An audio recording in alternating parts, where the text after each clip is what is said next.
going. Sup, everybody? This is Carrick with ACG, and I'm here with Johnny. Well, John from Digital Foundry, as well as the Trese Brothers, who have made some of my favorite games, Star Traders, as well as their newer title. It's newer. It's 2023, actually, in early access, Cyber Knights. You guys have heard me talk about their titles in the past, and they were nice enough to join us, talk about video games, talk about creation, being an indie dev, making it on their own, probably some role-playing discussion. We'll talk about some emulator stuff. We'll talk about the news, games of the week that maybe we've been playing, as well as anything else that'll just randomly pop up. Thank you, everybody, for showing up and watching the podcast. You will also hear this on iTunes and Spotify in a bit. If you get a chance, please go and thumbs that up or review it. It definitely helps the channel. Wasn't aware just how much iTunes and Spotify does help. But first of all, Corey, Andrew, thank you very much for showing up, taking the time out of your day, taking the time out of creating a game to actually sit and talk to people who play the games and say they suck, and then you hate them forever. You guys ever felt that way when you got a review? Have you guys ever got a bad review? Yeah, we've gotten tough reviews before. I think Andrew and I approach bad reviews the same way, is that it's an opportunity to demonstrate that you take feedback seriously. Oh, gotcha. So you actually take it. Yeah, I think the best thing you can do, and there's some reviews that are just like, this person either doesn't get the game or doesn't like us, whatever. You can't win every battle. But when you get a review and it's negative because there were problems with the game that the reviewer ran into, I think you can score a lot of points with people if you really just lean into it, write them an email and be like, here's the 25 fixes that we did based on our analysis of your video. And sometimes, like video reviews, we'll get documents of all the timestamps of everything in it that went wrong, and really look at it as a to-do list. Can you see without the, well, this might be in the weeds, but if you know somebody got and they're playing it and they're having issues, how can they better inform you of their problems? Do you ask them for like their full on logs, or can you see some of that in behind the scenes as a developer? Like, how do you sort of go about bug testing something like that? Like, let's say somebody just has a crash and they inform you, oh, it's an audio crash at this time. How do you go about replicating that? So, we've been doing this for some years. We've got quite a bit of practice in terms of quality control for the deployed games. We've gotten better at it. I think early on we depended too much on the markets, like too much on Google Play or Steam or whoever telling you that there was something wrong. Mm-hmm. They provide some crash management and quality control stuff. But we found that building our own system right into the game foundationally has allowed us to respond a lot faster. So like if somebody has an audio crash, we get an immediate alert. Like, we know right away. We monitor charts in real time of what's going on with the game. And then if the user runs into something funny, like, I don't know, Andrew, a stock gets attached to the sniper rifle's barrel, and it's got a stock on both ends. I don't know if that ever happens, but if that ever did happen in the game, the user could just press F10, and that sends us their saved game, their log. Oh, that's nice. A screenshot of what they saw, all the recent errors that came out of the game. So and then we can just load the game and be like, oh yeah, that's weird. You can attach a stock to the barrel. That's wrong. We fix it. And it also gives us a chance to talk to them. If they're like, here's my Discord ID, we can be like, hey, we fixed your bug, or I don't understand your bug. It makes no sense. Can you give me some more context? So, I think getting that kind of tight integration loop with your users is really important so that they feel heard. And I think that's an important part of early access, is that early access isn't fun if the developers are not listening. Yeah. You're like, this game could be great, here's some ideas, and the developers aren't able to respond, or you're not able to get the feedback to them, it can feel like nothing's happening with the game. So I think that, Hey, BioWare, helps. If you're listening, maybe you could fix your guns and Mass Effect Andromeda before the game releases next time. The moment you were talking about guns and stocks, I remember Mass Effect Andromeda playing that for review, and the guns were backwards on one of the characters, and you're like, oh, no. Yeah, go ahead, Johnny. I had a question for you guys. So I think Star Traders was purely a mobile game. I know it's Mobile on first, now Steam, it's Steam. right? Yeah. It was mobile. Was there, because now you did Cyber Knights, which I think is only Steam, right? Only PC.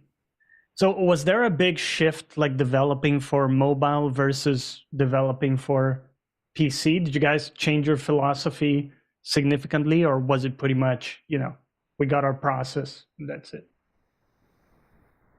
So Andrew, you're muted, by the way. Thank you. There we go. Yeah, no, I appreciate that. We started in mobile in 2011 and made mobile games until about 2015, exclusively mobile games. So the first Star Traders, which we now call Star Traders Classic, was mobile only. And then we started making, we did some games that were like mobile first, and then we ported them to Steam. And then by the time we got to Star Traders Frontiers, the current era game, we released it to PC first, and then like a year and a half later ported it to mobile. Oh. So we have been doing we've been in this transition that you're talking about from like roughly 2013 to 2017. We were making this swap, and now we're very heavily PC first, desktop first. Like Steam Deck is now in that kind of ecosystem as part of our firsts, and now mobile is so much harder given the kind of depth of complexity of games we're making. It's just literally the amount of text. Squeeze the text, smaller on the thing. So it's always the kind of thing you want to just do way later, like when everything's settled. Right now we're on like a update 108 in early access, and things are not settled. So if you were trying to figure out how to squeeze it and then update it and then squeeze it, it's just overkill. So yeah, we did, and it took us a while. The first games we put out on Steam that came off mobile were super painful for us. There where we got a lot of bad reviews about keyboard support and borderless window issues and like all this crazy stuff. So it did take us quite a long time to kind of make that shift, and it was bumpy. But I think with Cyber Knights, we were very thoroughly there. We haven't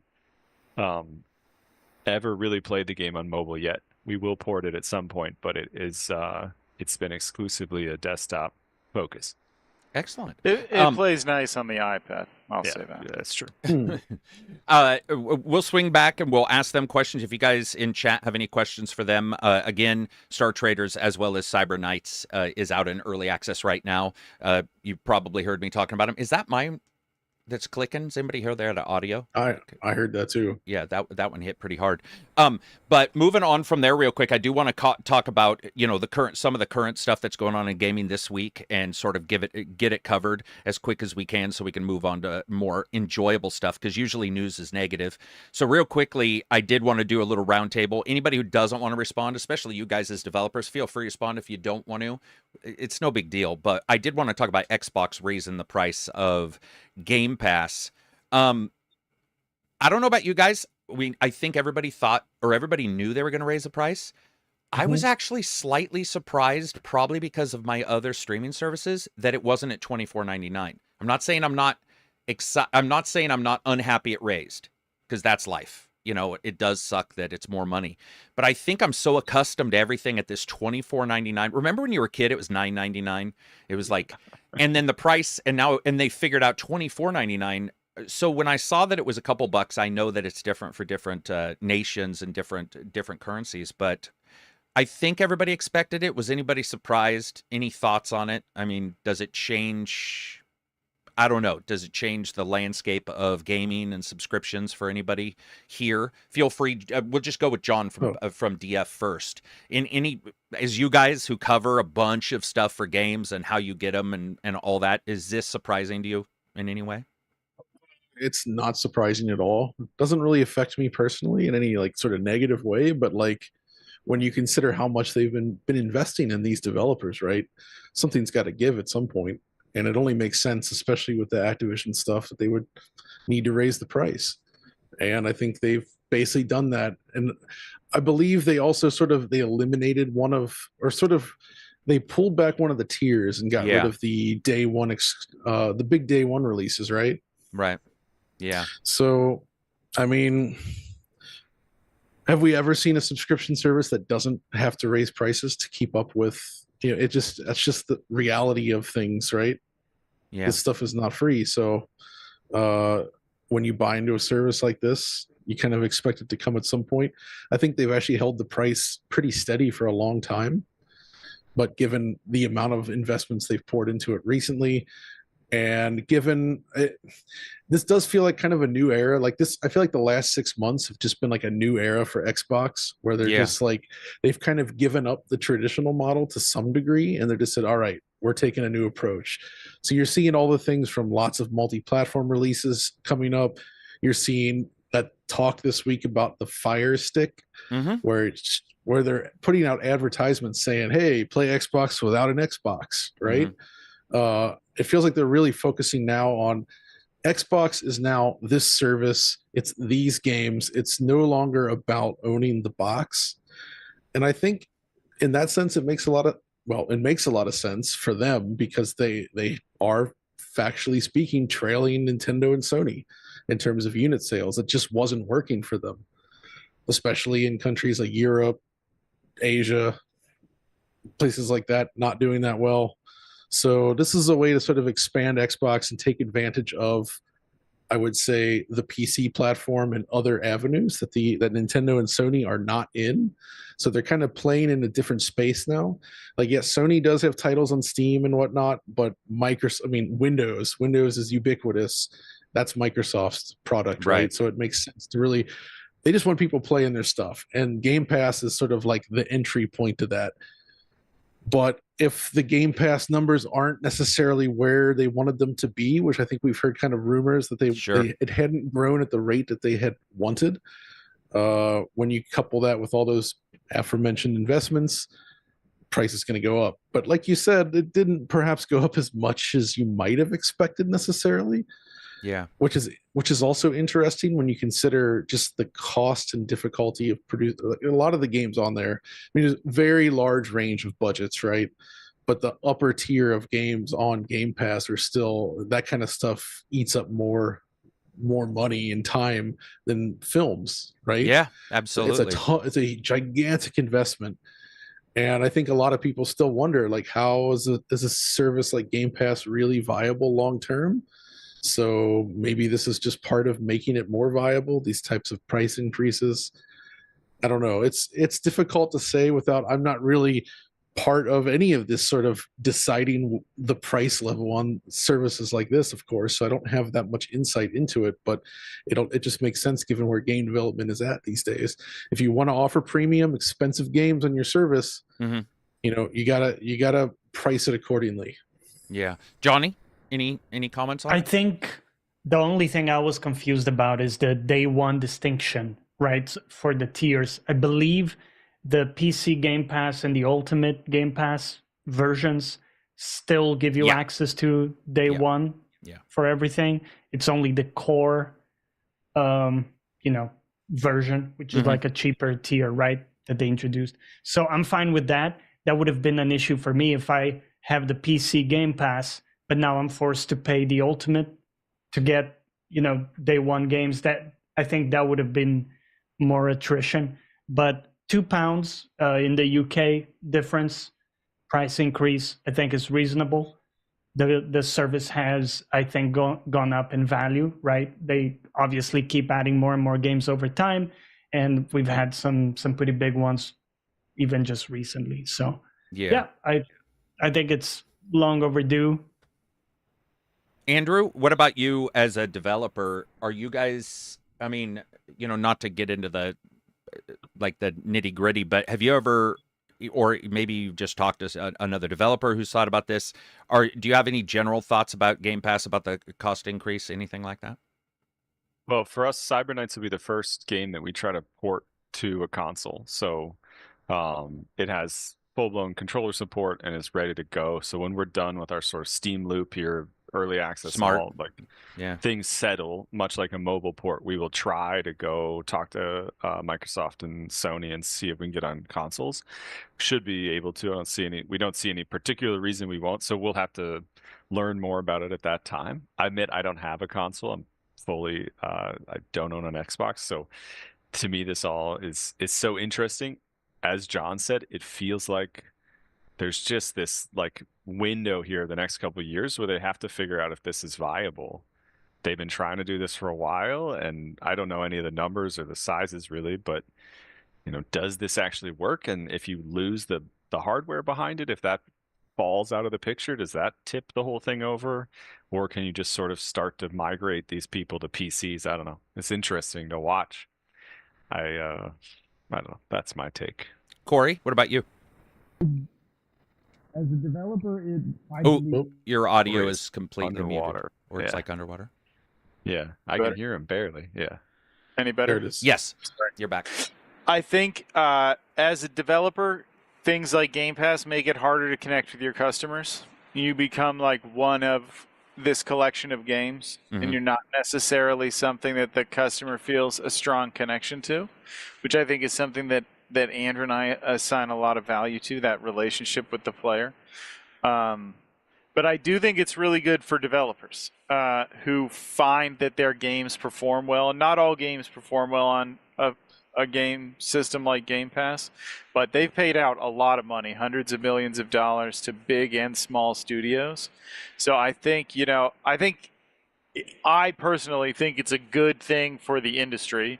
It competes with some of the big market owners, and it drives success for developers of a variety of sizes. So I think all in all, it's a win. And I assume some of that money that's going to be generated by the increased subscription fees will be passed on to the developers. So yeah, I see that as a positive. Yeah, I like the idea of you guys going to consoles just because I like your games, so I'll play them pretty much on anything. I do want to add a couple things that I think are pretty intriguing when it comes to this. First, I would say this is one of the first services where I feel like they haven't... See, I've had Amazon Prime since day one. I've had Netflix, and I always feel like they're cutting stuff. This is probably the only subscription that I look at and go, that is not exactly how I feel about this particular subscription so far. Also, longevity is important, but I also, as a gamer, don't really fucking care. At some point, the company will do their thing, and their longevity, we've now talked about it for 7 or 8 years. I can't remember how long it's been going.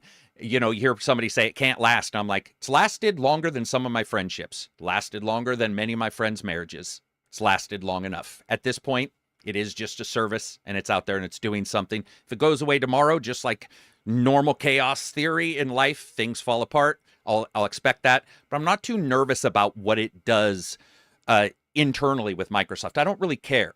That's their job is to make games for me. My job is to play them, and I don't really care too much about what's going on internally with them. Other than I hope they're able to continue this because I think it's a good deal for people. Also, I think it doesn't come to anybody's surprise that they go with a streaming kind of, service. Phil Spencer loves to put shit on his back little dresser drawer. He had his little streaming Keystone box back there that when they were thinking about doing that.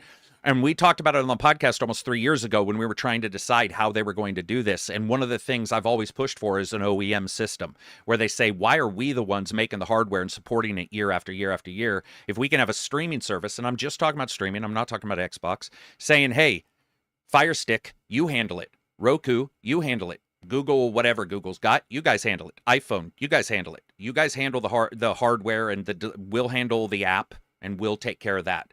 What I want Microsoft to fix, as somebody who plays GeForce Now a lot, they need to fix the entire backbone of how they handle their console games, especially latency. They're locked at about 15 per second when it comes to their bit rate as well. It's terrible, especially if you play. It's so bad. It's so bad. I had an argument with somebody very well known on Twitter one day when they were like, it looks damn near real on Xbox. And I'm like, I don't know what you think real is, but unless you're watching through glaucoma, it does not look real.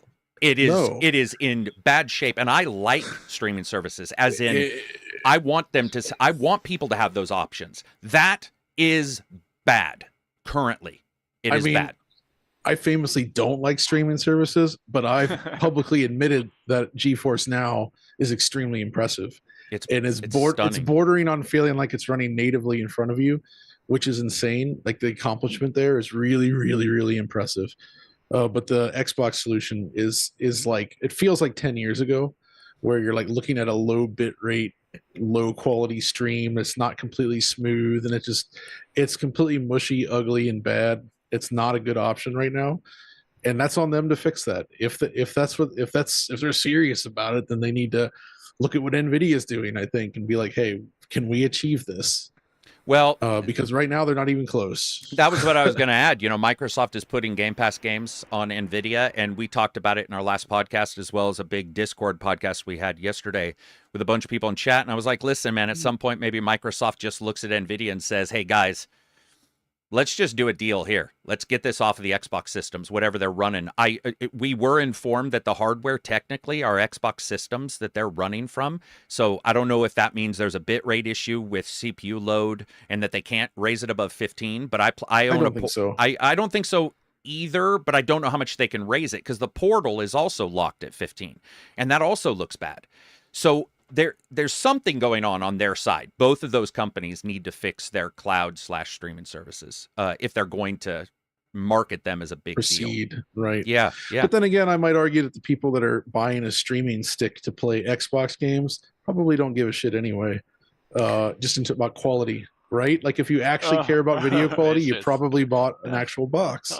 If you're somebody, I mean, I'm sure you've had experiences talking to people that might fit into that market. They're not the type of people that actually notice this stuff or care. They just want to play the game. And there's absolutely, I'm not saying that's bad. There's nothing wrong with that. If they see that and that makes them happy and they're having fun, that's ultimately all that matters, right? Like I would push what back. We're saying is the solution's bad for us, but it's probably good enough for a subset of people. It's possible, but I would push back and say good enough is not what has worked for Microsoft. They need to make it so that it is at a level to where I 100% agree. I want to hear John on Digital Foundry say, oh my God, this is good now. Because that's the kind of person that people are going to listen and go, wait, John, anti-John. By the way, I was anti-streaming too. For years, I was like, nah, I'm not going to stream from. And then I've beat so many games using GeForce. It's now, it's by far higher, unless I'm reviewing, a great deal higher than my native amount of gaming. It's beyond belief. Did I tell you about the thing that NVIDIA did with us at Gamescom last year, where they were trying to show off their GeForce Now stuff to us? They had two PCs on the desk, each with the same monitor, and they said, all right, they put me and Alex in front of each one, and then they said swap to the other one, and like, which one's the streaming? And I remember they had this whole thing set up ready to go, and I sat down, and within like 2 seconds, like, oh, this is the streaming one. And they're like, oh, crap. Like, you figured it out too fast. Yeah. And then they removed the side of the case, and there was just a little streaming box inside. It was not actually a PC. So even when it's, like, super high quality, like GeForce Now, absolutely, you can still tell a difference, but it's getting so close to native that I have to admit it's impressive. But what I like about GeForce Now is that it kind of – that type of service is additive, and then it's like you can access games that you own in your Steam library on this service, right? Mm-hmm. And John, there do you are think use cases for that. If you didn't have the side by side, like the experiment with the Coke and Pepsi, because I've never not been able to tell it's a GeForce game. It's very easy to tell. It's just a matter of macro blocking. There's a threshold though where it crosses a threshold where it's like it looks so good that it's like, all right, this is acceptable enough, right? Yeah. Right. And you can put up with that. But you can still tell, but it's quite good. I have to give them credit there. Yeah, man, we live in amazing times because, I mean, when I watch Netflix and they say it's 4K and I look at it and I can tell that it's like 1 frame 4K, end frame 4K, in the middle's a B frame and about 50 fake ones. I'm like, all right, you can see a lot of DivX. Look at that. That's my old codec I used to use. You see the macro blocks and all that, and you're like, ugh. But it still looks great. It still looks great. What I think is that if Microsoft wants to continue to push forward as a top-tier producer of titles and say, hey, listen, here's a Call of Duty. I'm sorry, your biggest type of games you're selling from your newest purchase are not playable on the cloud in any way that is feasible to a normal gamer who likes a Call of Duty already. You're not selling to the current and you're not selling to the new. But again, though, until this Fire Stick, but even then, I feel like the streaming, this is what I'm okay with on streaming. I did not like Stadia because streaming was the product, where with what, both NVIDIA, Microsoft, Sony, they're all doing, this is like an additive thing where it's like, you already have this stuff, you already have these consoles, but if you want to play it on the go, if you want to play it on like a small laptop, here's the option to do so. And I do have a desire for those services to improve for that reason. It would be great if the Xbox Stream were closer to what NVIDIA is doing, because then there are absolutely use cases. I mean, I could see myself being at I was going to say hotel room, but hotel Wi-Fi not is with usually hotel so Wi-Fi. bad that it's probably not going to work. So I get what you're saying. Conceivably, though, that could be useful.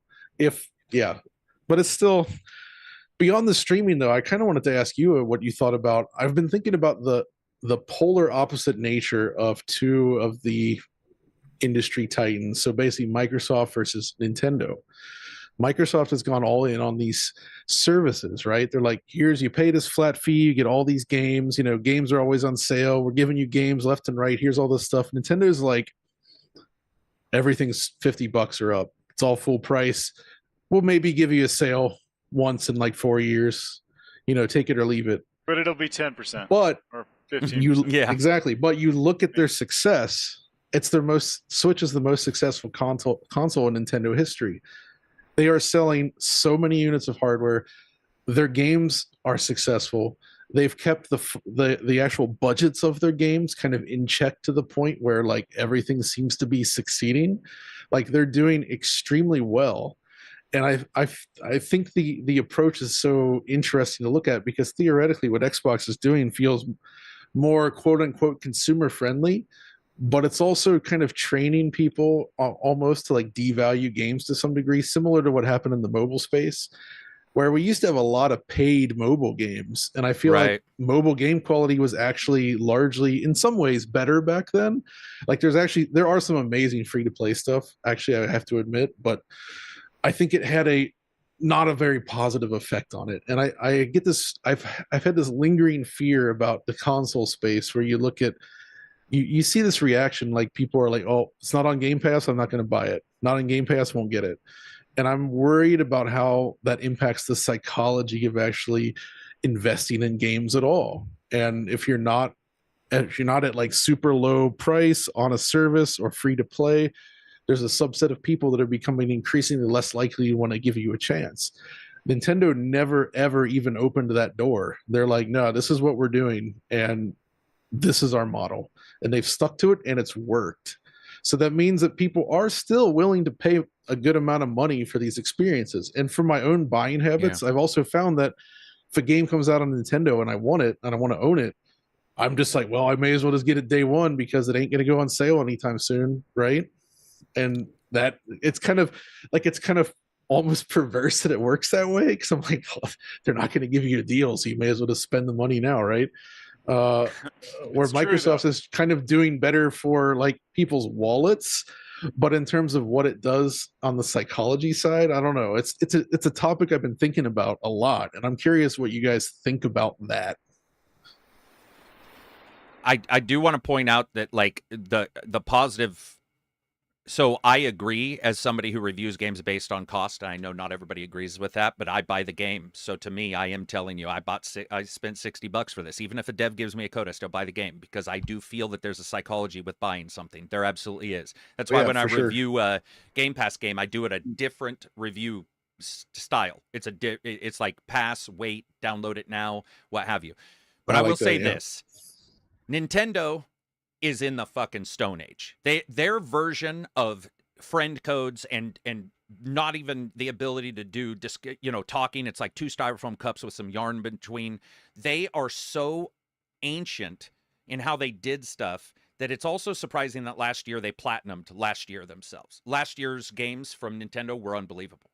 I don't even understand how their game. Every game I played from Nintendo was phenomenal. They were also all full cost, and they are also that person who is really high class, who is finicky, but maybe a lover, versus Microsoft, which I'm not going to get into what I think. There's these two types of people that you meet. The persnickety, difficult person that you love to be around, because when you do have a good time, it's like, oh my God, but it's going to cost me an arm and a leg. And then you look over here and you're like, occasionally it costs me an arm and a leg, but there's a lot of cool fun to be had. And they're also pushing forward technology Xbox Live started everything, this kind of stuff, and the chat and the groups, which I absolutely love. And Nintendo, I don't think Nintendo even knows what online is. I'm pretty sure those guys are still puffing on a bong somewhere and trying to figure out like what Xbox, what groups are. And yet they do so well.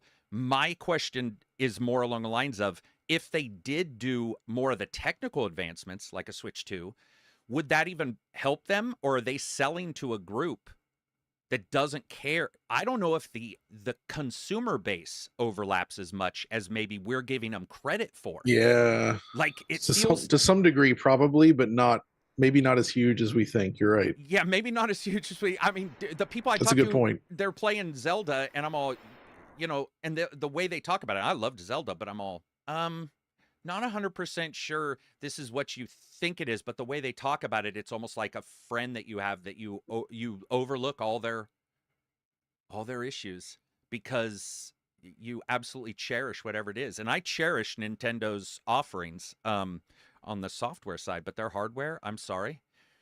Like, they're fucking No, dude, so the Switch is behind the awesome scenes. though. The Switch is awesome. Like when you think about it as like 9 years ago. It's still awesome. I maintain. When you look at the best stuff on there, when you look at games designed well for it, you're still getting super smooth 60 frames per second experiences and great art design. The problem is more like a lot of developers have moved on to more powerful platforms, and trying to deal with the Switch at this point from that perspective, it's a huge pain in the butt.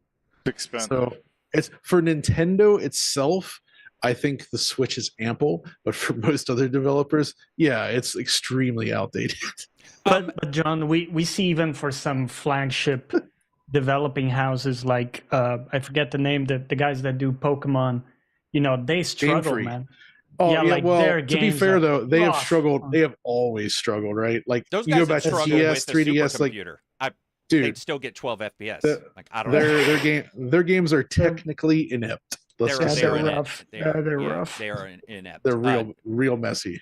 They're a disaster. But they're also on that really brutal schedule, right? Like they gotta go with all the marketing, the toys, the cards, everything else. Like they have to hit this deadline every single time, almost like a Madden game, where it's like you got to get it out every time, on time, all the time. You only have this amount of time. You can't have any extra.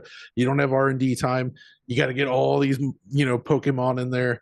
It sounds like a nightmare to work on that game. Corey and Andrew, ever Switch ever popped up in your brains? Yeah, we've actually attempted some Switch ports. We can't say like a lot because there's developer agreements, but we have tried and failed to take our games to Nintendo Switch. Partially, just the technology is a little outdated. Before Cyberknights, we used a custom engine that Andrew and I made. So there was really no one that had any idea how to make it run on Switch, and Andrew and I were like making other games, and it just became sort of a bridge too far. I really like it. I think Star Traders would have done great on the Switch. So do honestly, I think it would have been a fantastic pick up and put down type game with a Switch. The frames, you can get 200 frames on a decent PC, so it would have run well. It's just unfortunately we were locked into that engine. I really hope we can get Cyberknights to run on Switch. I think if we can get over the performance hurdle, I think Cyberknights would fit into the Switch as well. If we performance hurdle in the fonts. I mean, hopefully within a year we'll have the next generation Switch on the market, right? So maybe that's a better target for you guys. And I think proving out on the Steam Deck sort of gives us a halfway there. Like it's sort of a step down. We can, you got to have controller support, you got to have touch support, you got to have a lot of different hardware integrations. One thing that Nintendo does a good job is once you are in as a developer, they give you really good software. Like their dev package thing is very nice. It's very professionally put together and works really well with whatever engine you're using if it's supported. And they have a very nice guide on how to do a lot of the porting if your engine isn't supported. We never got it all to work, but they're very sharp. That's cool. That actually explains why we see so many indie games on the Switch. Yeah. Well, maybe partially explains, because there's such a large library of third-party indie games on Switch. Yep. Yeah. Like if you're using Unity or Unreal, if you can get Nintendo to approve you as a developer, there's like a thing you download and it does almost everything for you. To like Just put meet it you into your halfway and beyond, like, yeah. You know, like Damn. convert it to this, and then a bunch of Nintendo provided tools that work with their dev kits and everything all Right. step into action. So it's nice. I think that it does explain a lot, like you said, of why indies end up there so commonly. You know what? We give Nintendo some shit sometimes, Carrick, for like their hardware or like some weird decisions with the online playing and like some of the connectivity or whatever. But that's praiseworthy. That's cool to hear that they make it really easy. Reading these super chats real quick, and then Andrew, I want to also see what you think. If you have anything to add about Switch, I just want to read these because these were early. Love the games. Just bought Star Traders RPG Elite. Let's go, boys! Thank you very much. Soul Sleeper, $24 super chat. On to an amazing weekend, Jensen. Was not reading diligently and thought Andrew Tate had joined today's session. No, yes, did not. the good old, yeah. The good old right. Andrew. Yeah, he'd be on here. Sure. All right. Yeah. Spec Labs gifted 20 ACG memberships. Thank you very much, Spec. I appreciate it, and I hope you're doing well. I want to sit down in the chat in the Discord one of these days and discuss some business with you. I also want to say thanks to all the super long Discord fans. We got some questions from people who were here day one 7 years ago, but we'll get to those in a second. Andrew, do you have any thoughts on Switch as well to add? We did try to port it because we had an open source engine that we branched like 10 plus years ago, became very much our own thing. It was a tough mountain to die on. That is what I would say. We have loved, like, in our history, we're like doing this for 13 years. We have joined way too many services that died. Or like tried to get onto a market and failed. That's all. Like, so we're trying to learn from that a bit. But Switch was like one of the last ones. We joined a number of early subscription services, like especially in mobile, where we got on and somebody like we integrate their SDK and get our thing on there and like get the first paycheck from them and be like, oh yeah, $40. Okay. And then the service shut down. We'd be like, wait, what? No, come on. So this is painful, and then I think we spent almost 2 years talking to different porting houses and trying to get someone who could help us figure out the technical stuff that we couldn't bridge, and the price tag was always insane when it came down to it. So it was a tough mountain to die on. We are super excited that Star Traders was added to GeForce Now at the end of June, and Cyber Knights is coming at the end of July. So congrats. That was easy. We like checked a checkbox and sent a couple emails, and we're on. Oh, really? And that's lovely. awesome. That's because that's the thing, man. That's awesome. And I get to talk to. Luckily, I do have some contacts, and I get to hear sort of the difficulties, let's say, from Ubisoft and translating between services and trying to move from one console to the other. So the idea and the difficulties they have, including Switch, to get some of their titles on Switch, because that is ridiculous sometimes. Even I know there's been some issues on the Switch with those titles, but it's cool to hear somebody just say they pressed, they pressed a couple emails and they pressed a button, because the easier way you guys can get into it and get something up and running, I don't know what it is, but especially when you look at how gamers assume developers are doing stuff, they assume it's that easy all the time. I'm not saying it was super easy. You sort of combined it, but they'll be like, why don't you just, I hear that all the time. Hey, it's on the Xbox Series X. Why don't you just run it on the Apple IIe? And I'm like, the fuck are you talking about? Like, what do you even mean? Yeah. That's not possible. You don't even understand how things are going. And the ease in which they assume you guys are able to do stuff, I'm actually really excited you guys did have somewhat of an easy time once, so that you can just get it up and running, especially on GeForce, where it's just there. If you own it, you're able to play it. I do want to talk a little bit about Star Traders real quick. So I don't know how you guys found the channel. I don't know if it was because somebody had told you I was talking about this game, but let me explain the reason why I like this game so much. So this was right when I got my Android device. I call it an Android device because I don't allow it to take phone calls in. I don't have a cell phone. I don't want people allowed to contact me. But I do play games on it occasionally. So I was using it, walking around, going to events, trading information with people. And I was playing Game Dev Story, I think. And I was like, wow, the mobile can deliver an occasional awesome game. And I'm a space dune not Cyberpunk, but like just a space game fan, and I saw you guys' game, and I don't remember what it was on the Android. I don't remember if it was on Google Play at the time for free. I'm pretty sure I bought it, maybe $5.99. I don't know what you guys sell it on. What are you guys selling it on Google for right now? $7. $7. Star Traders Frontiers. Yeah. Yeah. So I played the other one first, 4X. Oh, yeah. Okay. Yeah. By the way, okay. That was 5. Yeah. Just tell you guys, terrible name. Terrible name. Yeah. Thank you. So I get this Terrible game. name. Terrible name. I hate game names right now. And I load this game up and I'm playing it. And this is one of the first times ever where I remember my wife came in and she's like, "Are you ready?" And I said, "Ready for what?" And she said, "We have this event to go to." And I'm like, "No, that's in 5 hours." And she said, "It's been 5 hours." And as somebody who doesn't like small devices, even when I play, I like my Legion because it's a bigger screen. I was stunned at the amount of time and your guys' ability to deliver a title, that one, and then even more so the sequel. The ability for you guys to deliver a game where I jumped in and something happened and I was like, wait, what? There's something else connect. Oh, this other thing?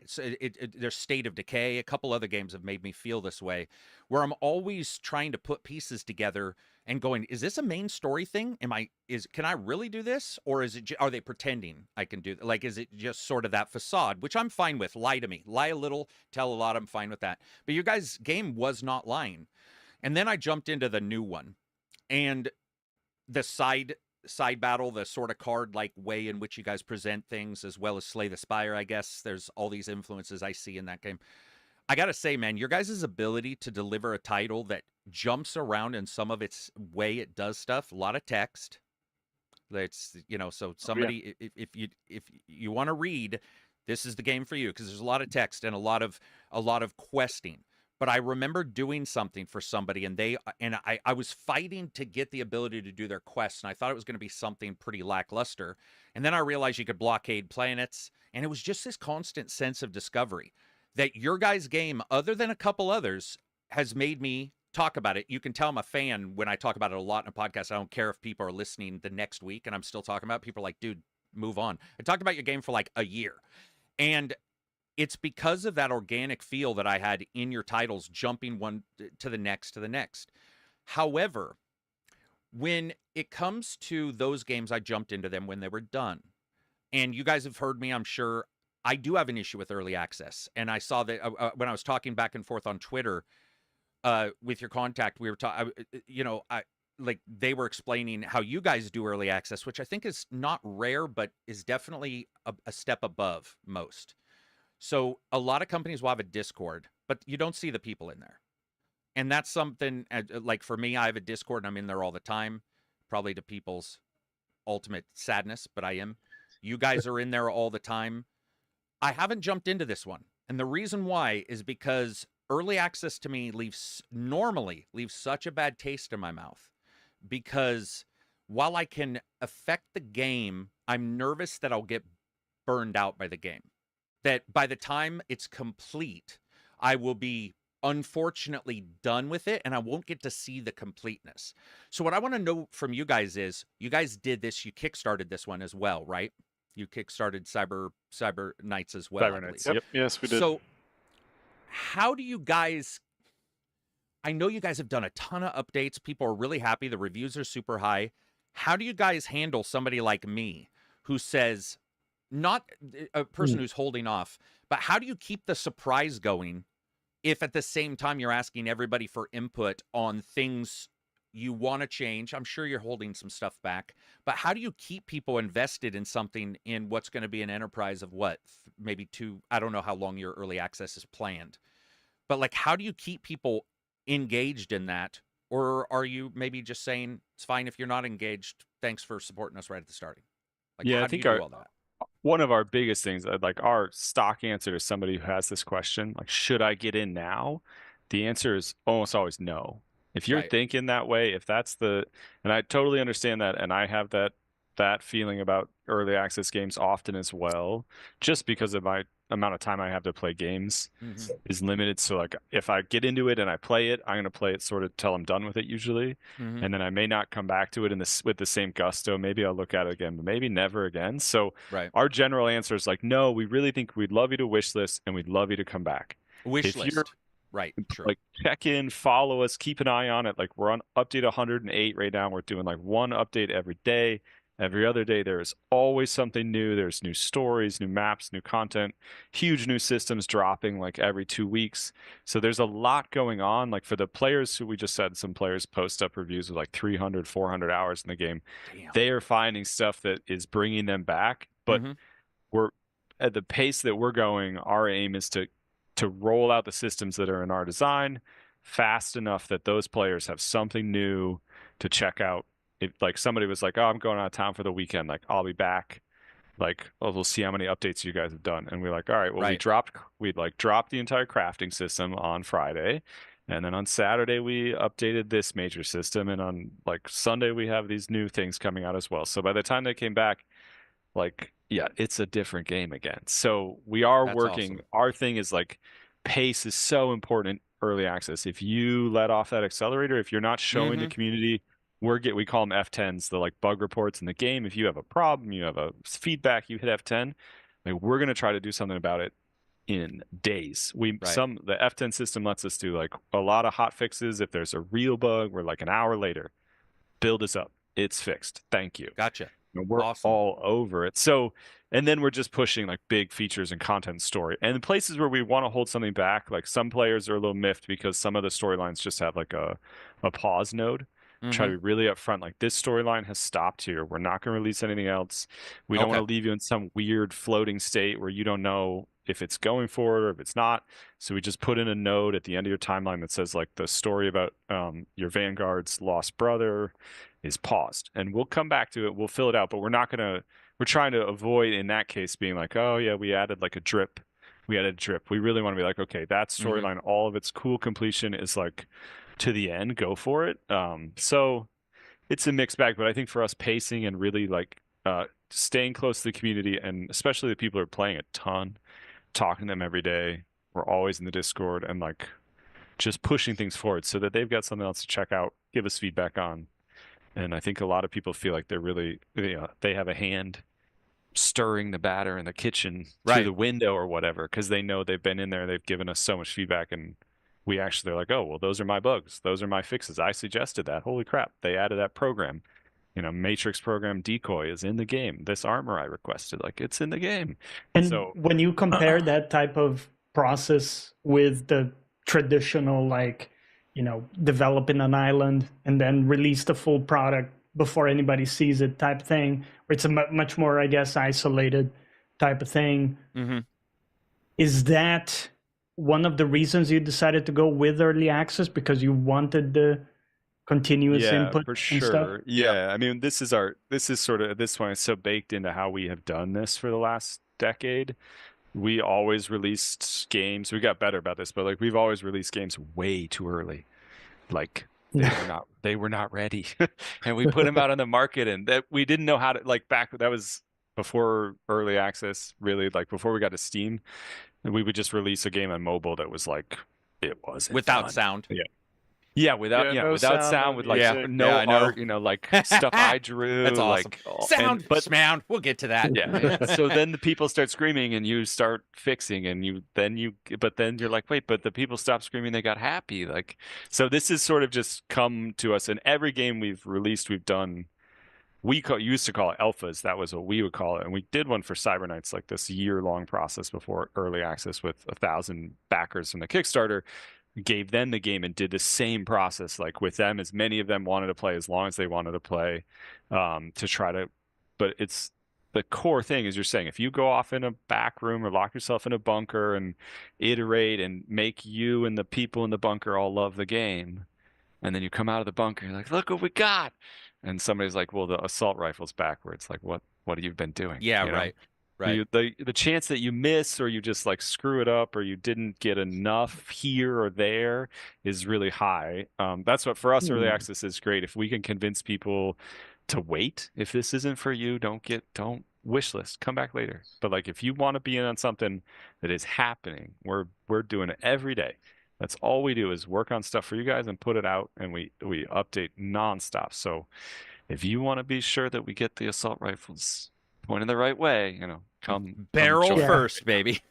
And we did have that bug. It was like we were adding this crafting system and had a whole bunch of new mods, and they were all attached to the wrong slots. So there's like a you know, the stock is on the barrel, the ammo cartridge is going the wrong way. Glitched guns. Yeah. They look cool for about 24 hours. So we patched it. I think one of the things that we do for players that want to try the game and don't want to feel sort of bad about walking away is we maintain absolute backwards compatibility.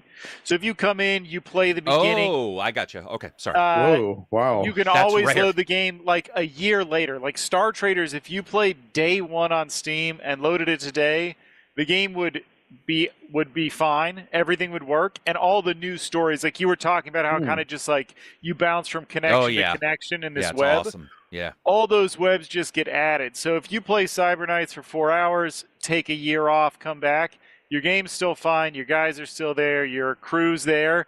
But now when you press go, all the new storylines and whatever else we've written and added in the interim year just starts happening in your game. So you know, if there's an early story that maybe you feel like you missed because it was added later, it's just going to pop up, you know, as you go. We do try really hard to make it an experience that doesn't frustrate people that want to just try an early access game. Maybe they don't want to commit a lot of time. So we do think a lot about the friction that comes with playing a game that's maybe not 100% complete. Our Green super chat, thank you very much. I'll read that in a second when we wrap this discussion up. So one of the things that you guys have been doing, and it's, you know, when I announced this, there were people DMing me asking questions, and people who've been in your Discord who are all happy, by the way, which is awesome and rare to see. Normally there's always somebody out there complaining, but everybody was saying that your guys' support, your early, your consistent early access patches was one of the ones I saw, and I think that Andrew hit that, and I hadn't really put two and two together, but the consistency is probably pretty ideal for me as somebody who's always checking my game. If it is early access, I used to always check, be like, where's a patch? Where's this thing? Where's this new thing? And they would disappear because I think they hadn't adjusted early access style. They had still, even though it was an early access, it was an island release, as Johnny said, and then they might wait a month or so, which today's game environment is so fast. You could add Game Pass to that. You could add subscription services, everything to that. It's so easy to be lost. And we hear a lot about wish lists. We hear a lot about these ways in which people can support but not buy it right now. You know, they want to wish list this later. Is wish listing as... I don't want you guys to give a bad answer. So I don't want to say is wish listing as important as I'm hearing, but I am hearing every single dev mention wish listing. So how about this? Why is wish listing so important? Because every dev I talk to says it's vital, and I don't 100% understand why. What does wish list do for you? My belief is that part of the value of wish list is that it is indicating to Valve a level of hype about the game. Like a user visits a page and they do nothing. Valve goes, that was a miss. Maybe I shouldn't send so many users. But if the user comes and they go, you know what? Wish list. Valve's going to say, okay, so that's a little additional velocity, right? You didn't buy it. That the dev, of course, would love your money. First and foremost, they can pay for more development. But what you really want as a developer is Valve to love you, right? Because people will buy the game this week. It'll do well in summer sale. But if Valve thinks you're the stuff, they're going to always be sending you the right customers. So that wish list, I think developers have recognized that when the wish list velocity goes up, Valve sends more users, more wish lists. The discovery queue, you mean, like exactly. on Steam's Mage Bay. Okay. Yep. And so then you get more people coming in, you get more recommendations. And developers have a couple of tools to reach out to their wish lists, like news posts and updates and big promotions, Steam promotion options. So that wish list is the developers like, I can get value from Valve, I can get a way to talk to you, and it costs neither of us anything. All you have to do is click the little green button.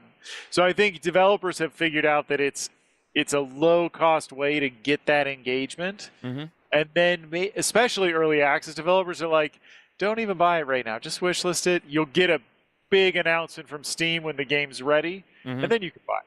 You know, so it's a way that you don't lose customers, because I think, like you said, in a world where there's a bazillion ways to get games, you might only visit that Steam page once. The developer knows, like, man, if I don't have something to hook them, I'm never going to see them again.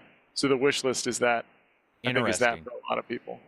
Yeah, I don't know about you guys. I've had issues with Steam Discovery in the past anyway, and search and, you know, weird filters and all that kind of stuff. And luckily, I do see your guys' stuff all the time, which it's most likely because I've wishlisted them in the past. And I had always wondered, because I hear so many people talk about it, and I actually think it might be useful. Weirdly enough, you guys don't see money from it, but it might be more useful than the money in a weird way, because if they wishlist it, then it's not, if you buy it, it's done. You've made the purchase. Maybe Steam has a thing where it's like they've already bought that, so we'll show them something else. But if they've wishlisted it, they're going to get all the updates, like you said.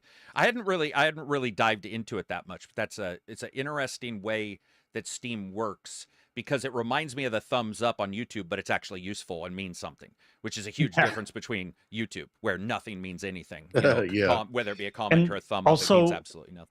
As a buyer, it really works for me, because whenever there's a discount or it's, you know, going to full release or whatever, you will get a pop-up, right? It will say, oh, there's a wishlisted game. That's awesome. That just popped up, right? And many times I will have, like you guys say, I will have forgotten about the game, because maybe it's been, right? No, like, nothing against them, but it's been 2 years. You know, they're going at it, they're making their game, and now, oh, I remember that. That was cool. And that's a really good way to stay in the loop and be like, yeah, you know, I'm interested in this. Hit me up when it's ready, right? Let them cook. Hit me up when it's ready. Oh, God. Come on with the slang. Let him cook. Let him cook. I mean, there's a big, we all have too many games in our Steam library. We all, you know, it's too many games to look at. So it's a big thing to be able to have that low cost click. You can also follow a developer, which gives you more visibility. But I don't know, for us, I mean, there is money in it, because people, as you're saying, Johnny, like, you get those emails. And if you've wishlisted, like, Star Traders is now a venerable 6 years old. And has a lot of people on its wish list, and goes on sale pretty regularly, and so they get people are still getting those emails. And I mean, I think I don't know if, I guess, whatever, but Star Traders has an amazing percentage, like over 30% of people who click that wish list button lifetime for the game eventually bought the game. Oh, That's damn. awesome. That's like double Steam's average. Yeah, I was going to say, that seems higher than what I saw. Yeah, it's way above what Steam normally pulls down. But like, those people watch the game and they're like, oh, these guys are still updating this damn game. And eventually they come around and be like, 347 updates? What the hell? I'm going to buy it, you know? So that for developers, I don't know how it works for other developers who have a little bit different style, maybe like don't update or abandon their game or whatever. But for us, as our way of it, like, we just did update 347 for Star Traders last week or a couple days ago. Like, we love our games. We're still working on them. People are still giving us feedback. Well, hell, we'll still update them. So, and we'll still put them on sale, and there's still something happening there. So those for us, wish list is lifetime value.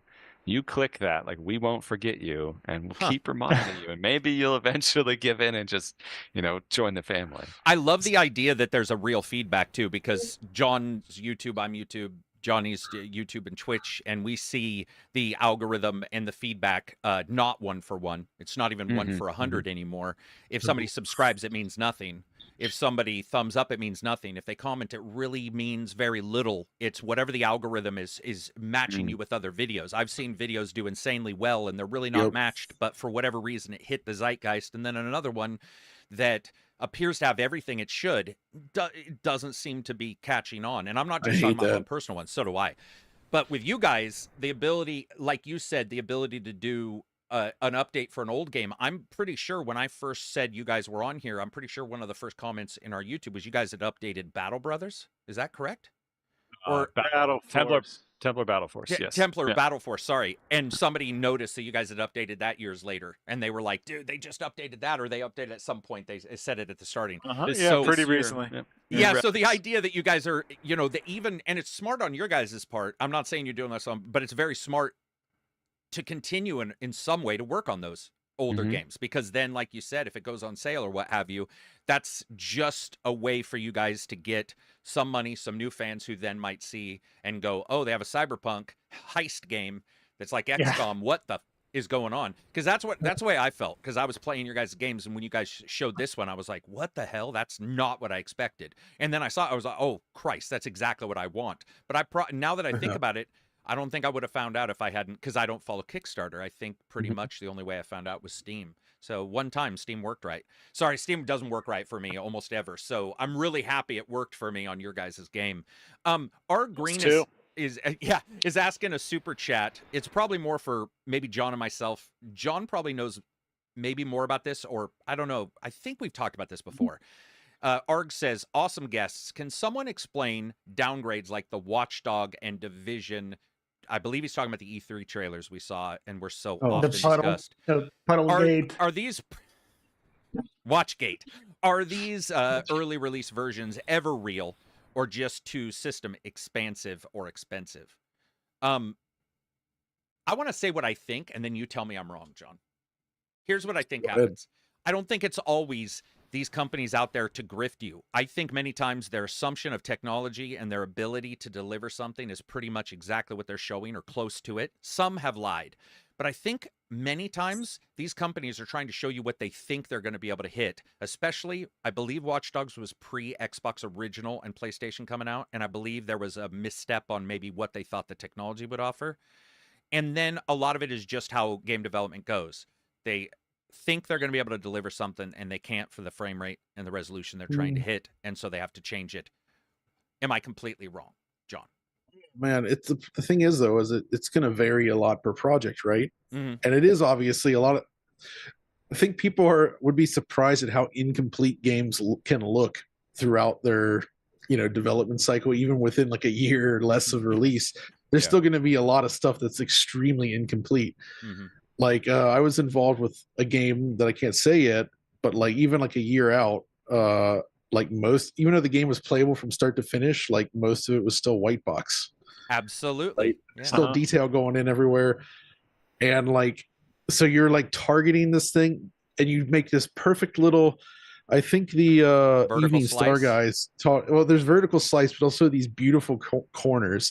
This idea that you put all these resources and effort into making this little area look so good. And because that's where your attention is focused, you're focused on making this like the perfect image of what you want your game to be. Right. But then the actual resources required to make that happen across the board, really, really difficult. And this is like what happened with like the Puddlegate thing on Spider-Man, right? And I'm very happy that Insomniac actually used my video on that. They did in their GDC presentation, because what's so his I got name, that right. John? What was the developer's name? I watched that GDC twice. I can't remember which one it was that the presented on architect, stage. The program architect for Spider-Man, because even he called you guys out and was like, you guys had covered and done a better job than he felt he could even do. Oh, I don't know about that, but that's what they said. So the thing there was like, in the demo, because it was this constrained scene, they used a bunch of like box projected cube maps that were very hand placed and beautiful. They perfectly lined up with the scenery. Problem is, placing cube maps like that across an entire giant open world by hand, and also having the memory to do that across that entire world at that fidelity, it's not realistic, right? So yeah, they can do it in that little space that just includes the demo, but when you have to do it across the whole game, they came up with a more homogeneous solution, right? It's coming up with these solutions to cover all this area, and a lot of it's just about the manpower more than anything else.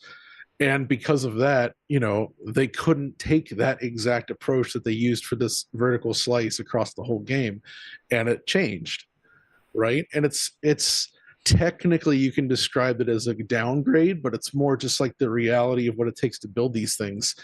It's like it's like if you created a movie trailer before all the post effects were in, and you hadn't done all the CG work, you hadn't done the color grading, it's just like the raw camera, it's going to look very different. And it's the same kind of thing here, but like you're trying to make something that looks complete before it's anywhere close to being complete, right? And yeah, it's just, and I think it's often less about hardware and more about just manpower, time, and budget, like actually executing on, because when you make these vertical slices, there's a lot of money that goes into that, a lot of effort and very specific attention, but you can't necessarily scale that up to the entire game, and then you end up with these situations. Cliff Basinski did a really good talk about how much it costs for gears and making a slice, and the unbelievable, just not even making senseness of it all. It was just just the amount of money that went out. And the only feedback I had for Ubisoft one time was that don't fake discussion or voice chat in your games ever again. Ever. Because I don't know if you guys remember. Dude, it's the worst. Oh, the Division did that too. That's the one I emailed them and I was like, listen, it's embarrassing. Love you guys. Don't ever do that again. Don't do that again. Because gamers will sniff that out. No one in history has ever sounded like that in a voice chat. And they're like, I'll go to the right, tango down. Oh, and you're all, dude, This guy is screaming at the top of his lungs saying, guys over here, guys over here. That's a normal gamer and how a normal gamer talks. The Division one was reading from a script and they're like, I've got 17 resources for blah, blah. No human in history talks like that. And so I think the doubling down on the fake presentation definitely could hurt Division, because you get that uncanny valley of discussion and sound and voice, and you start going, okay, this all appears too clean. I've also unfortunately and fortunately got to test some games that are gray boxed, fully, like you're just jumping around. You've got a character that somewhat looks like it. And it was way later in the development than anybody would ever assume. Dude, it was the same. Yeah, exactly. Don't say it, but it might even be the same game. But I just played one within the last 6 months that is not too far out, more than a year, but less than 2. And I'm telling you, John, if anybody knew what that game looked like, they'd be like, 4 years. A normal gamer would be like, there's no possible way that's going to be out in this amount of time. Man, when we worked on RZ, the Jewel of Faramore, doing the level design stuff, one of the signature things to that game is that all the backgrounds are hand painted, right? That takes time. Yeah. So like most of development, like all we saw was just like the collision tiles with, like, sometimes Seth would do literally a hand sketched drawing for the background to kind of like, this is what it's kind of going to hopefully look like.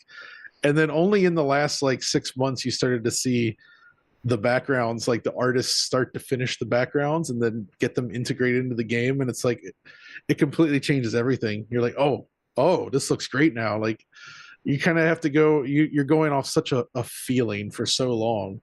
A vibe. And I think that's probably just like when you do those demos, man, you're just focused on the demo, and then it's time to get the real work. And it doesn't always go according to plan. Like, if you go back further, look at the Halo 2 reveal from 2003, I believe, where Bungie, it was either 2003, 2002, when Bungie first showed the single player campaign. Remember that, like the city map, running around in the Warthog, they had the full stencil shadow system in place, all kinds of crazy stuff that they wanted to do, and they just couldn't make it happen in the end for the whole game, and that had to be changed. So I think it's just like, this is what the developers set out as what they want to achieve.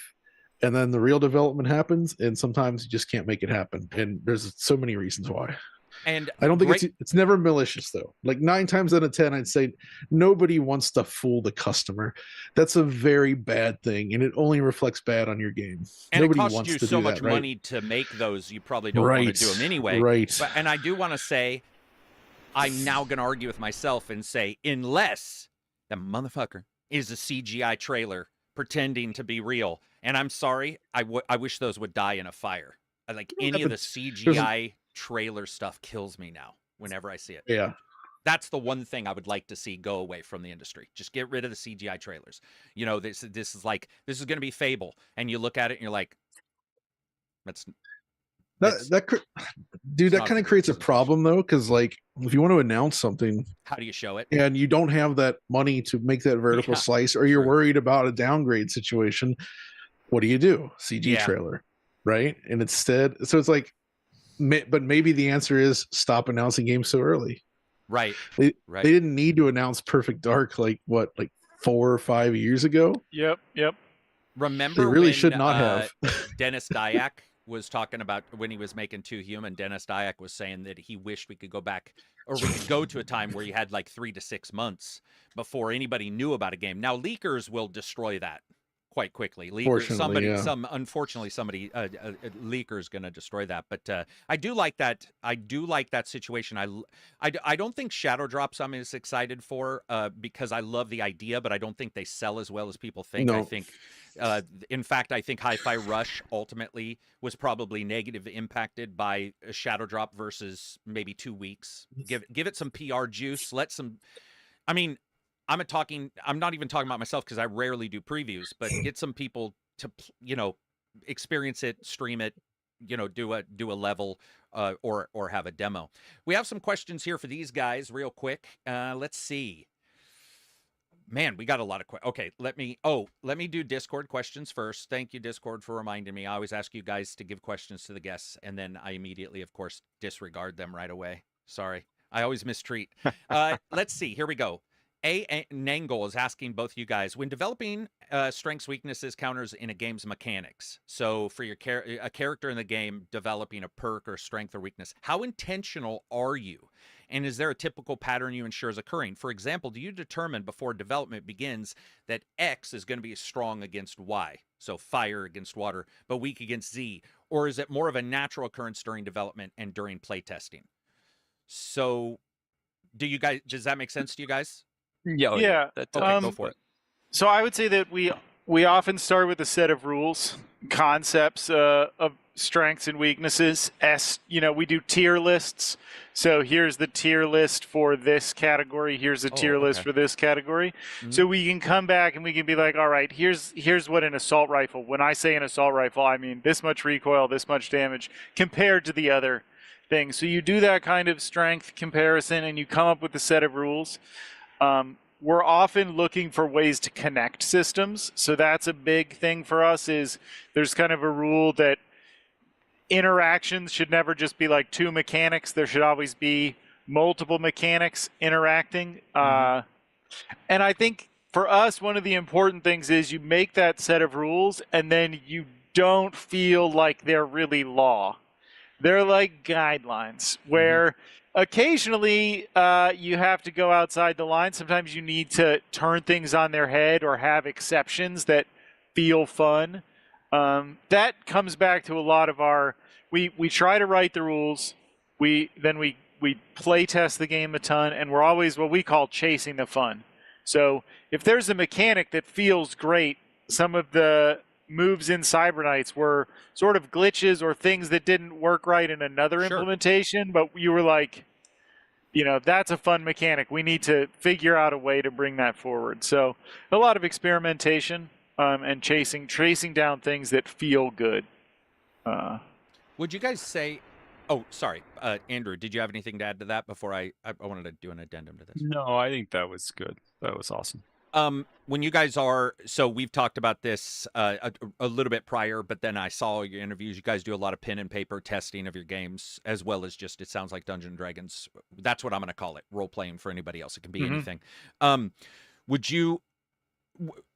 you guys starting with a base? So for this game in particular, were you guys just sitting at a table going, all right, we sort of want cyberpunk-style game, but with heists? And I know I saw your interview where you guys were talking about in D&D, normally you're not in a car and you all get shot and die. You usually go to you get to plan for the heist. You get to do this stuff. So when you guys were building your rules for this, did you just start from scratch, or I'm not talking about the rules themselves, but how did you come up with the idea, for example, of the heist kind of feel versus XCOM, which is more of a setup? XCOM's more like, I've updated my guy, he's this, I built my base, which you guys have, but then less of the heist kind of feel that you guys, the Ocean's 11 cyberpunk version that you guys are sort of trying to hit. How did you guys definitively say that's what we want? That's a good question. I think for Cyberknights, so much of this game is just wrapped around trying to reproduce tabletop gaming experience. Yeah. I mean, there's the real core of it is that you will sit around the table with a bunch of your friends, and they're all playing characters in a game world. Especially for Cyberpunk, it seems to be very common. They all have problems.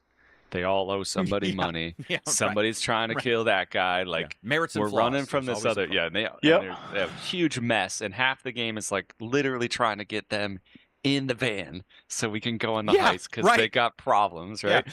So this, and they have friends, and you're calling contacts, and you're trying to find those high power explosives you need, but like the fixer's breathing down your neck about something else, and like, you know, Joey disappeared again. Nobody knows where he's been. He hasn't been seen for days. So that kind of feeling, we wanted that to be really the concept of what you're doing when you're trying to get ready to go, and then as you go, you know, it can lead to, in RPG land and D&D land, like the planning fatigue where like the crew sits down and 4 hours later they've decided how to roll the barrel down the hill to hit the tower to collapse it on the wagon to, like, you know, whatever. So that planning phase is so critical to be able to get all the right stuff, get all your gears together, pay the right bribes, and then go on the mission. So I would say, you know, through and through, it all really does come back to our experience doing a lot of Cyberpunk RPGs, tabletop stuff, because once you get on the mission, you're with the same group of misfits who are sure to screw something up. And, you know, the first couple minutes go pretty well. You pick a door, you know, and then somebody sees a loot box and they're like, oh, I'm going over there. And you're like, no, don't, there's guards. And then somebody's hacking and somebody shoots a gun, and then it just goes, you know, out the window. And from there, it's just you're blowing stuff up and getting back to the van and, you know, firefight, retreat. So all of that stuff kind of comes back to the inspiration of tabletop games and wanting to kind of, for me, to squeeze that into this game and to say, like, we want that sort of stuff to be felt and to have that. You know, I think a cool example that we recently added during early access, and it really hits the nail, is like multi-exit point extractions. Like when you're scattering at the end of the level, when you're done, you do have to leave the building. You did whatever illegal thing you came to do, and you have to leave. So, but like everybody can go out a different window, right? There could be like multiple places. You just get out of the building. But that feels very, you know, like later you get back to the safe house and everybody's like, so how'd you get out, you know, from in RPG land? So I don't, yeah, I would say tabletop for me is where we like sat down and said, like, how can we translate this? How can we bring these feelings over? What are the best things that we could really get into a game that worked as a video game component and try to achieve the same emotional impact? And I think one of the core things about playing at a tabletop is the players get to decide the direction the story goes based on, you know, sometimes the game master can be terribly frustrating. You're like, he's an innkeeper. Stop obsessing over the innkeeper. He's just a guy, you know. But at the same time, like you're like, all right, we're going to roll with it. Like the innkeeper's the leader of a secret society, and like you know, I think that's one of the fun things that you can do in a tabletop game that's hard to recreate in a video game, is that like the player's attention is the spotlight that really matters. And I think that's one of the exciting things about Cyberknights is the characters you focus on, the contacts you deal with. They're the story. You're like, I like this arms dealer. I'm going to do missions for him. So he's the one that's going to be involved. You know, you're going to build up his orbit and his connections, and it'll really be different than the next person's game based on the choices you made as a player. So that's one of the core things I think that we wanted to bring over from tabletop, was that feeling of deciding what happens next. I mean, everybody here has done Baldur's Gate 3, right? I just want to make sure that nobody's. I think with Baldur's Gate 3, I saw the mechanical. I mean, certainly the role playing side was there, but I saw a lot of the mechanical side. We saw Divinity: Original Sin, for me, Divine Divinity. They were already well on their way to establishing some parts of it feeling like a role playing game. But like you said, the role playing game part can go off the rails to where you're like, at some point, we actually have to do something. And I think a lot of game companies can't figure out how to get that balance right. So it's just planning and then going into the mission, and then little bits on the side. So the idea that you guys are sort of making it so that the player's focus becomes a little bit of the gameplay itself is awesome. And I think a lot of companies have huge struggles with that. I mean, it just feels like a lot of times you can feel that the game is saying, dude, go on the mission. Whether it's like, hey, you're out of turns in your base, or that fucking cat in Persona who's like, you've taken too many actions today, you can't take anymore, and you're like, I'm gonna knock this cat off I just want to read a book. Like, how hard is this? So the idea that you guys are sort of trying to identify where that goes and come from a role playing background, I think is important. We're seeing it more. I think for the longest time we would have role players who would dive into video games, and they were so enamored by the mechanics and the ability to show things that we lost because for our group because we've been doing it for 35 years now. There's role playing and role playing, ROLL, ROLE. You're trying to mix them, and depending on the game. And our 20 plus year game right now is a game where at times the players will focus on the innkeeper. But everybody sort of knows that that's probably not what's going to fit the person's needs. It's more the player's needs. Maybe they need a downtime a little bit. And I think it's cool that you guys are trying to do this. I've wondered about AI, and not to put you guys on the spot, because I know AI is such a troublesome thing. But I wonder in the future if these kind of things, like, because I'm assuming you guys are just doing branch narratives and you're connecting everything with all these trees, stuff that the Cyberpunk devs have stated they couldn't do with the Cyberpunk engine, and in fact had to switch everything and really cut down on the choice because the engine wasn't supporting it. One of the major reasons they switched engines. Do you guys find merging all this super difficult? Because it feels like if you get enough in there, even you guys would lose. Where the hell is this character go? Like, what matters? What doesn't matter for this character? Do you guys find yourselves looking over decision trees and what to connect? It sounds like you said you just sort of sometimes go on fun and just say fun is the answer. Is that sort of what you guys end up with? And you just say, we're not going to worry about how deep this player wants to investigate this thing. You've got like 3 clues and that's it. Like, how do you guys parse that and continue developing without it costing thousands upon thousands of dollars and man hours to do? So for Cyber Nights, we kind of came up with we're always building the next game off the back of the last one. So Star Traders had a pretty good setup of this system where there was what we called a procedural game engine for story. So it would look at the state of the universe and what you were up to and the turn and a number of things and how many stories are currently active, and be like, okay, like the player needs a new thing to do. There's not enough going on, or they're not currently engaging with the storyline that they've been offered. So like, okay, like next time they land, someone needs to talk to them and be like, hey. Right. And they're like, it controls pacing. Just kind of controls pacing and pulled from a random hat and would only pull certain things if you've done this or done that. So there were some basic conditions for how things would get put into the game. That's what we did for Star Traders. For Cyber Nights, we try to kind of evolve that process a good deal, and we came up with an idea of a story component called the casting director, and that's sort of this central hub where like we have a storyline that we need it's a lot like your game master. Yeah, like and we're like, so we have a storyline, and it needs some things to be able to run. It has some conditions, but it also needs some actors. Like we can't run a storyline without people who fit these roles. So we put a ton of metadata on every character and every NPC in the game, and that metadata kind of evolves as you make choices and things happen. And so the casting director is like looking at the characters and be like, can we fulfill the storyline yet about there's a gun runner who needs to connect with this shady contact in Germany, and he's going to start importing guns, but it's like it may turn out to be a bad deal for him. We're looking for a gun runner and like and a character who likes him. Like we don't have that yet. And then it'll look again a little later and be like, we do have a gun runner, and they've worked with him a few times, so he's a good choice, and there is someone who likes him, and so let's go with that. So it kind of like looks around and has a bunch of storylines that it can pick from, and it keeps looking to see if the group of actors fulfill the roles.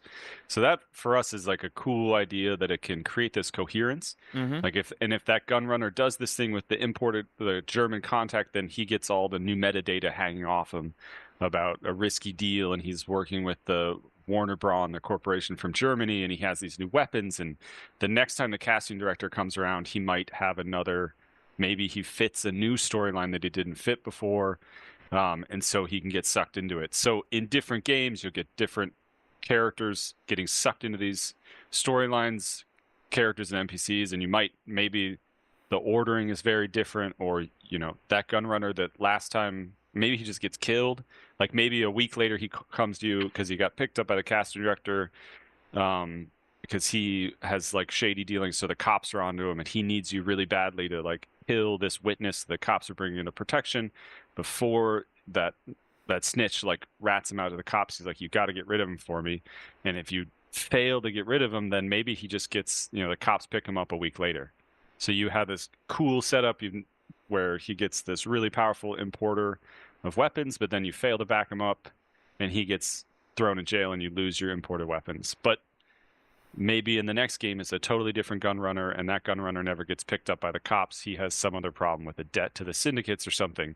And so by kind of letting to me, I always think of Factorio, like those sort of building games where you're like building, the pipes go into different things, and it's like all about, and so if you get enough building blocks, you can kind of like move it around, and the pipes will become, we're in early access, we're getting almost to the point where I start to feel like we have enough pipes where things will really start to move around and get crazy. We're kind of almost there right now. It still feels, every time you play, it still feels like the pipes kind of all fall into the same order, close to the same order. You get different stuff, but it's never radically different. But we're starting to get really close. There's like a story about they can attach to a character who doesn't have any children and like is in some straight-laced job. And they have a kid who has a problem kid, and you find out you can like try to go rescue their adult son or daughter, and you find out that they're actually not really a problem. They're just trying to do stuff in the underworld to make their own money in their own way. And the parent is like mad that this is risking their mega corporate career, like in a cyberpunk way.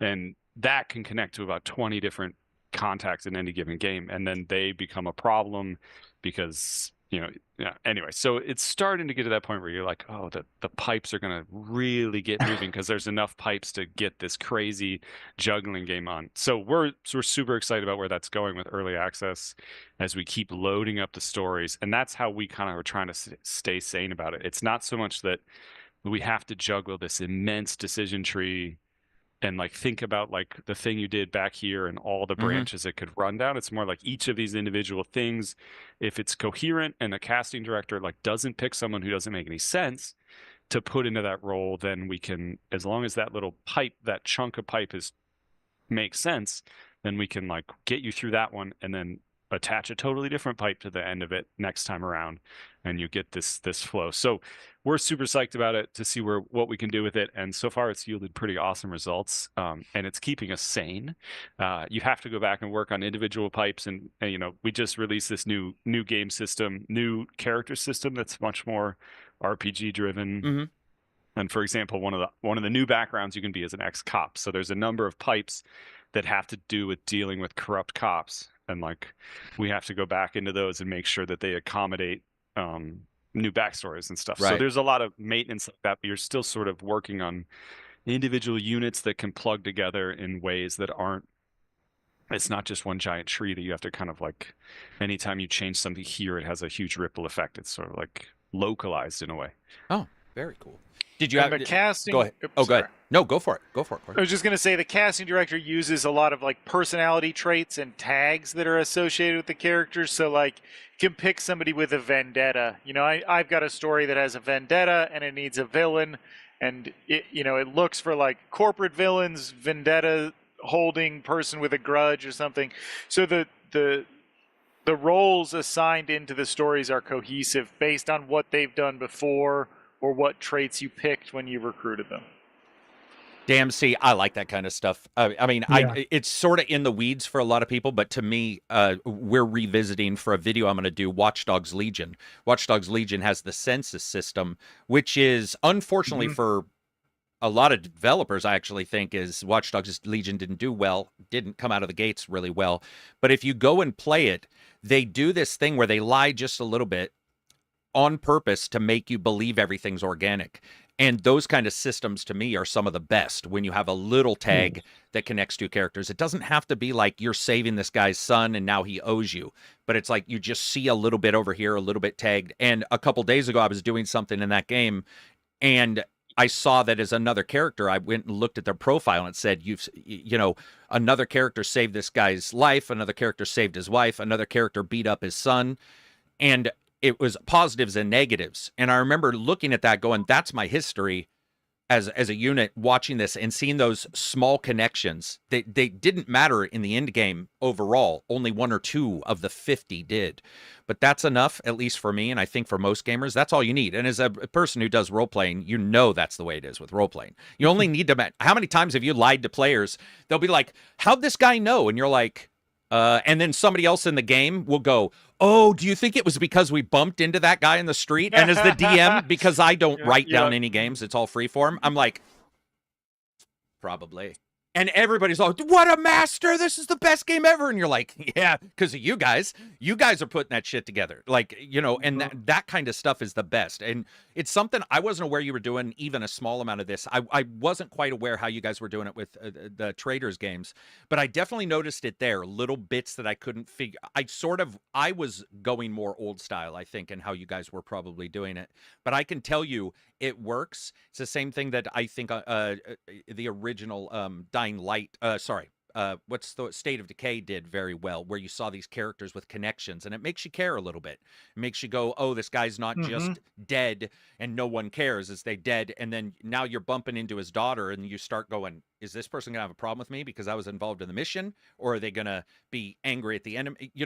And the player can fill a lot of that out themselves. That's very cool. You guys are working on that. What engine did you go with for the new one? We're using Unity. You're using Unity. Gotcha. Yep.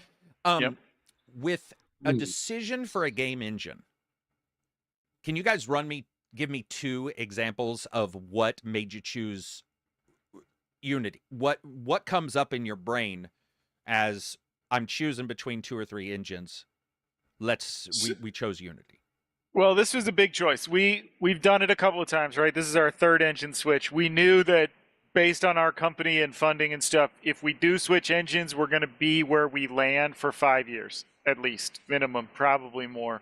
Okay. So we wanted to really make sure, we can't switch engines every game because we have to support the old games, as we've said, and our new games. So 2 engines right now is about as much as we can handle. So another engine for the next game, impossible. So we were really confident we had to pick something that was going to last. And we wanted to pick something that would let us scale. One of the things we've had trouble doing in the past is like Andrew and I worked on our custom engine. We were the only people that really knew how it worked. And we built all the tools ourselves. So one of the things we wanted was like an engine that other studios, other composers and musicians and people would be like, yeah, I know the tools to integrate with Wise under Unity. I know how to give you graphics, or I can do this. So we made a big matrix of pros and cons, where different engines performed really well and where they didn't perform as well. And then we talked to partners who we were considering working with to do art, and asked them, like, what engines do you guys really dig on? And none of them said your weird custom one. So we threw that one out right away. And Unity just felt like it checked all the boxes. It was also it's C# based, and where we have a long history with C# as developers. So that was really good. Although I guess technically we write it in C# and then we transpile it into C++ and then we compile it, but technical details. When it comes to, you said it makes sense, obviously not switching engines, each game or something like that. So what you're saying is, technically, you've got this old engine, this other one that you guys, your own engine or whatever. So that means for updating that, one of you guys is basically booting that up and going to the old one and like making adjustments in the old game engine and then into the old mines. Yeah, the deep tunnels. Damn.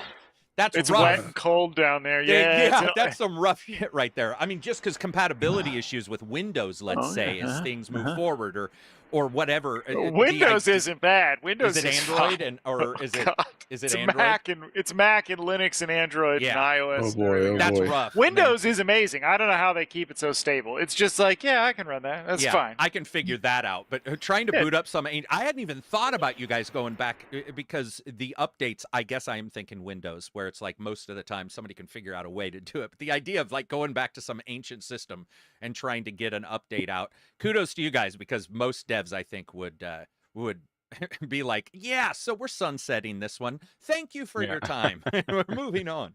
I have to brace myself when I open Visual Studio 2012 to do the programming. How do you handle the? Do you just do you block out a time like once a month to maybe go back and like start looking at it? Do you block yourself out?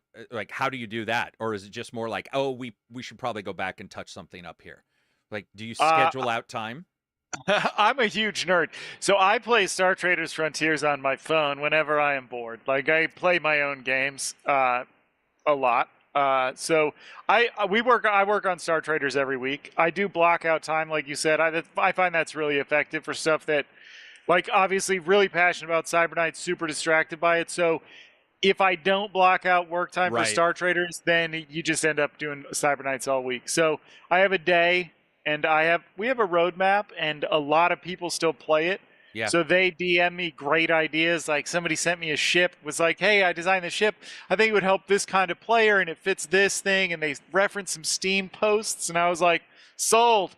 We're doing an update based on this ship and your ideas. So that was his update. I just took his DM and converted it into code and tested it and balanced it, and we put it out. So, our community makes keeping these games alive really easy because they play them and they love them and they talk to us. It would be a lot harder for me to do Star Traders updates into the void, right? Like, if you're not getting any feedback at all. Yeah. That kind of works tough. I mean, I don't think anybody likes that. Yeah. When you put something out and you don't get any response, you're like, that is worse than bad response. When nobody has noticed something. Couldn't you at least be angry? Oh, dude, there's been times where I released a video and I'm like, even if it's getting a bunch of views, I'm not getting a lot of comments on it, and I'll go and look, and people are like, yeah, pretty good. So anyway, and you're like, ooh, that one didn't hit. I want to either piss somebody off or make somebody happy. I don't want somebody to be apathetic towards it. Like that's the worst. Christopher gives a $20 super chat. Thank you very much, Christopher. He says, John, on DF, you guys were talking about FromSoft gaslighting performance issues. Why is it that they put in ray tracing, but they can't put in DLSS, etc., to make it more viable? Love the game, but why do they get a pass on performance? First of all, I want to point something out. They don't get a pass, and I also removed my review for a buy when that first patch came out, because that's one of the worst first patches I ever got was Elden Ring. Why do you think they haven't added DLSS to that? I mean, we definitely don't give them a pass either. We've taken the hammer to them pretty hard. Yeah.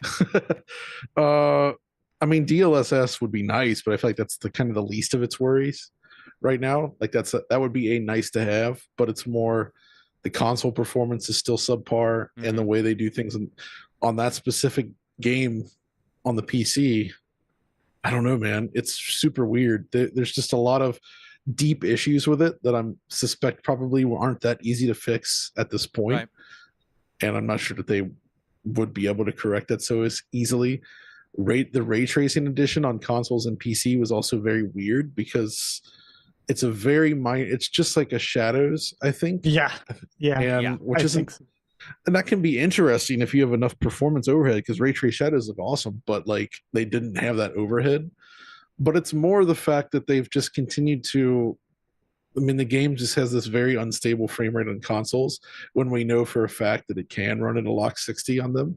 Case in point, PS4 version runs at a lock 60 on a PS5 without issues.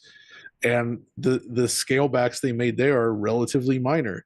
So knowing that, and that the PS5 and backwards compatibility mode has some limitations compared to native mode as well, they could absolutely find some sort of settings middle ground to get the performance where it should be, and they just haven't done it.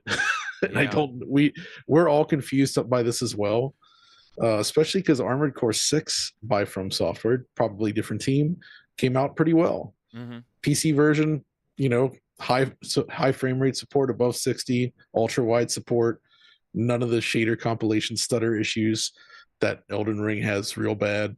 I'm glad I wasn't the only one, John, because those killed me whenever that happened.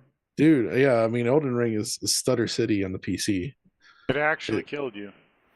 It absolutely probably got him once. killed. Yeah, It the actually- FPS yeah. may get you killed in a game if it's stuck because like that. imagine an enemy does a certain attack Yep. that loads a specific like sound file or like shader or something right at that moment, and it's never been used before. The game will stutter loading it and pause. Yeah, and I've literally had it mid-fight where they're about to land an attack and the game freezes for like half a second and then it catches up.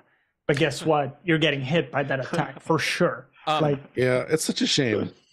It is, and John and I've talked about this a couple times. Maybe just the one. I feel like we've talked about it in the years I've known you, but there's been a couple games where the patch comes out and it's worse than what you review. And this is rare, but there's been a couple.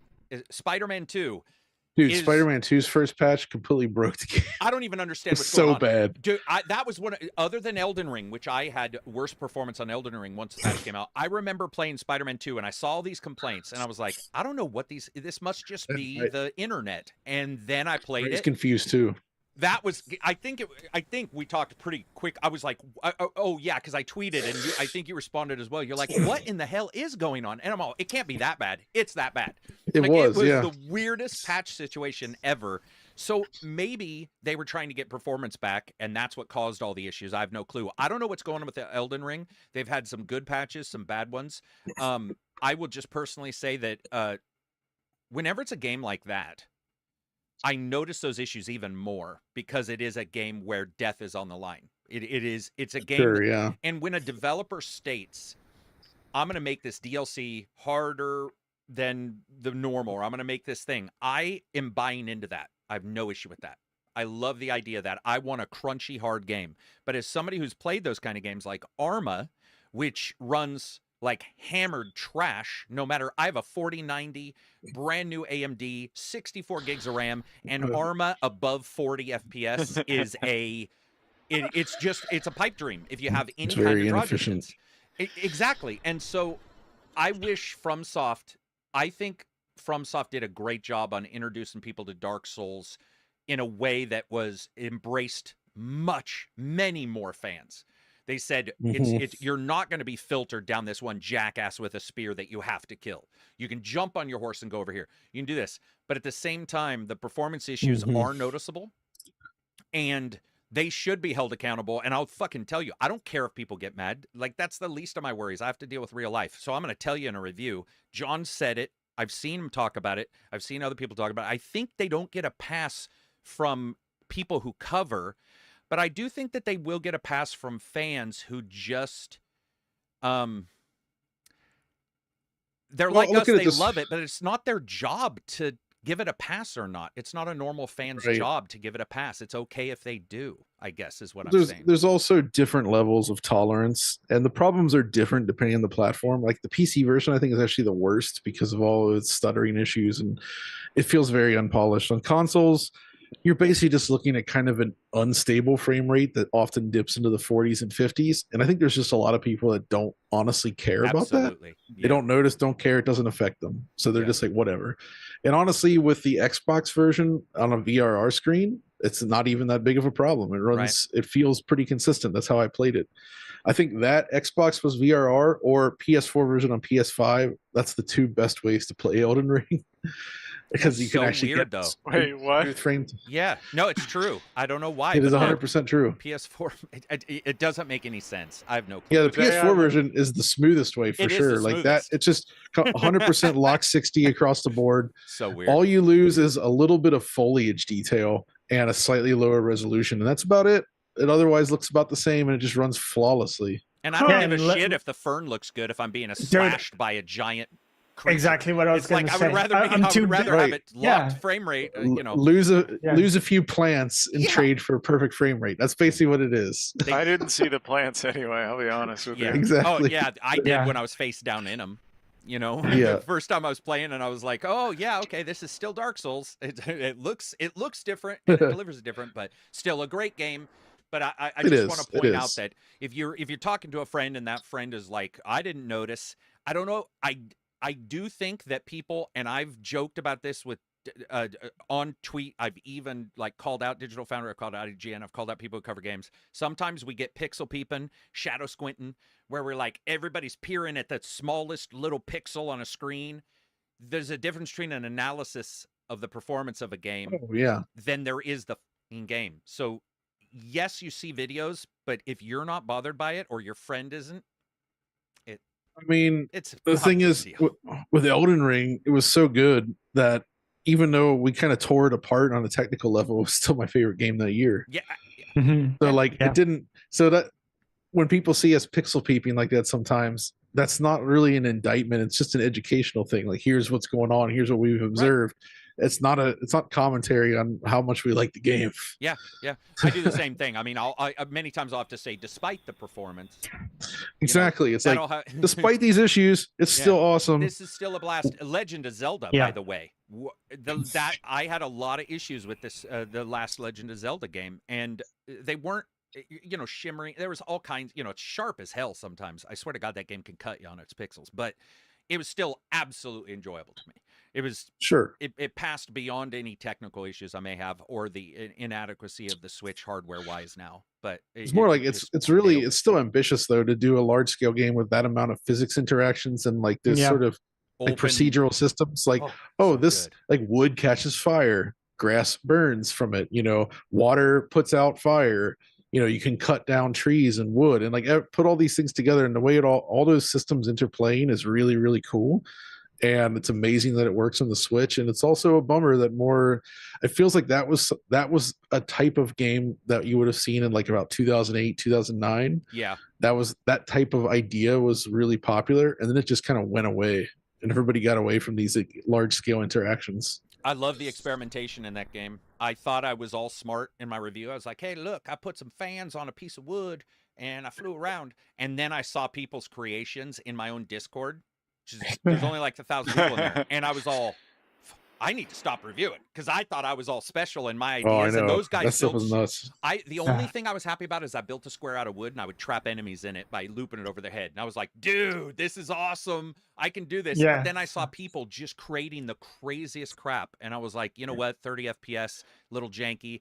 I don't really care. That's the kind of it's a thing for them. I don't want every game to be that way. But the fact that they did it and just said, yeah, it's going to be a little janky. That's, to me, well worth it. Because other companies who then can deliver higher FPS or what have you can look at that and go, oh, shit, that's a good idea. Like, maybe we should try that on a, Switch 2 one day, whenever we get a Switch 2.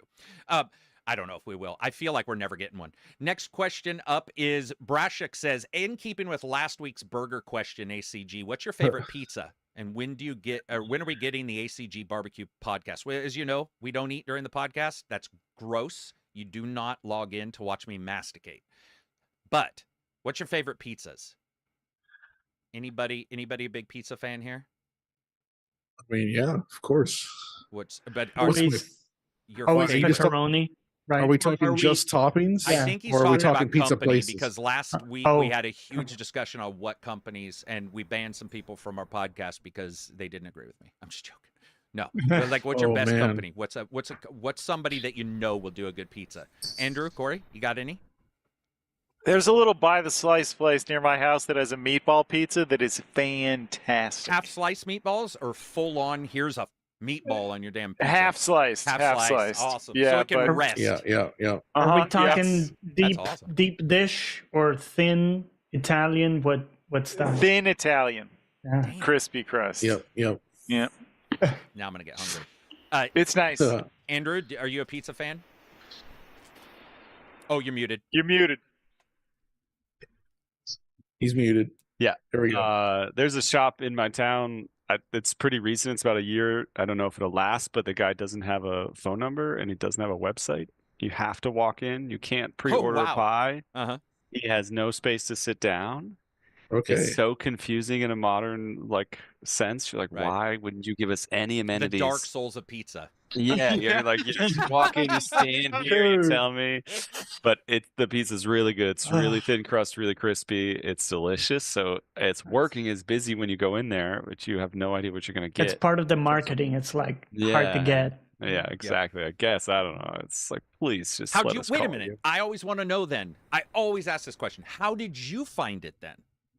If Brother-in-law heard about it. He works at a restaurant Gotcha. nearby. He heard about it from somebody, and then we all started trying to get in there and get some slices. Oh, okay, all right. Johnny, Sweet.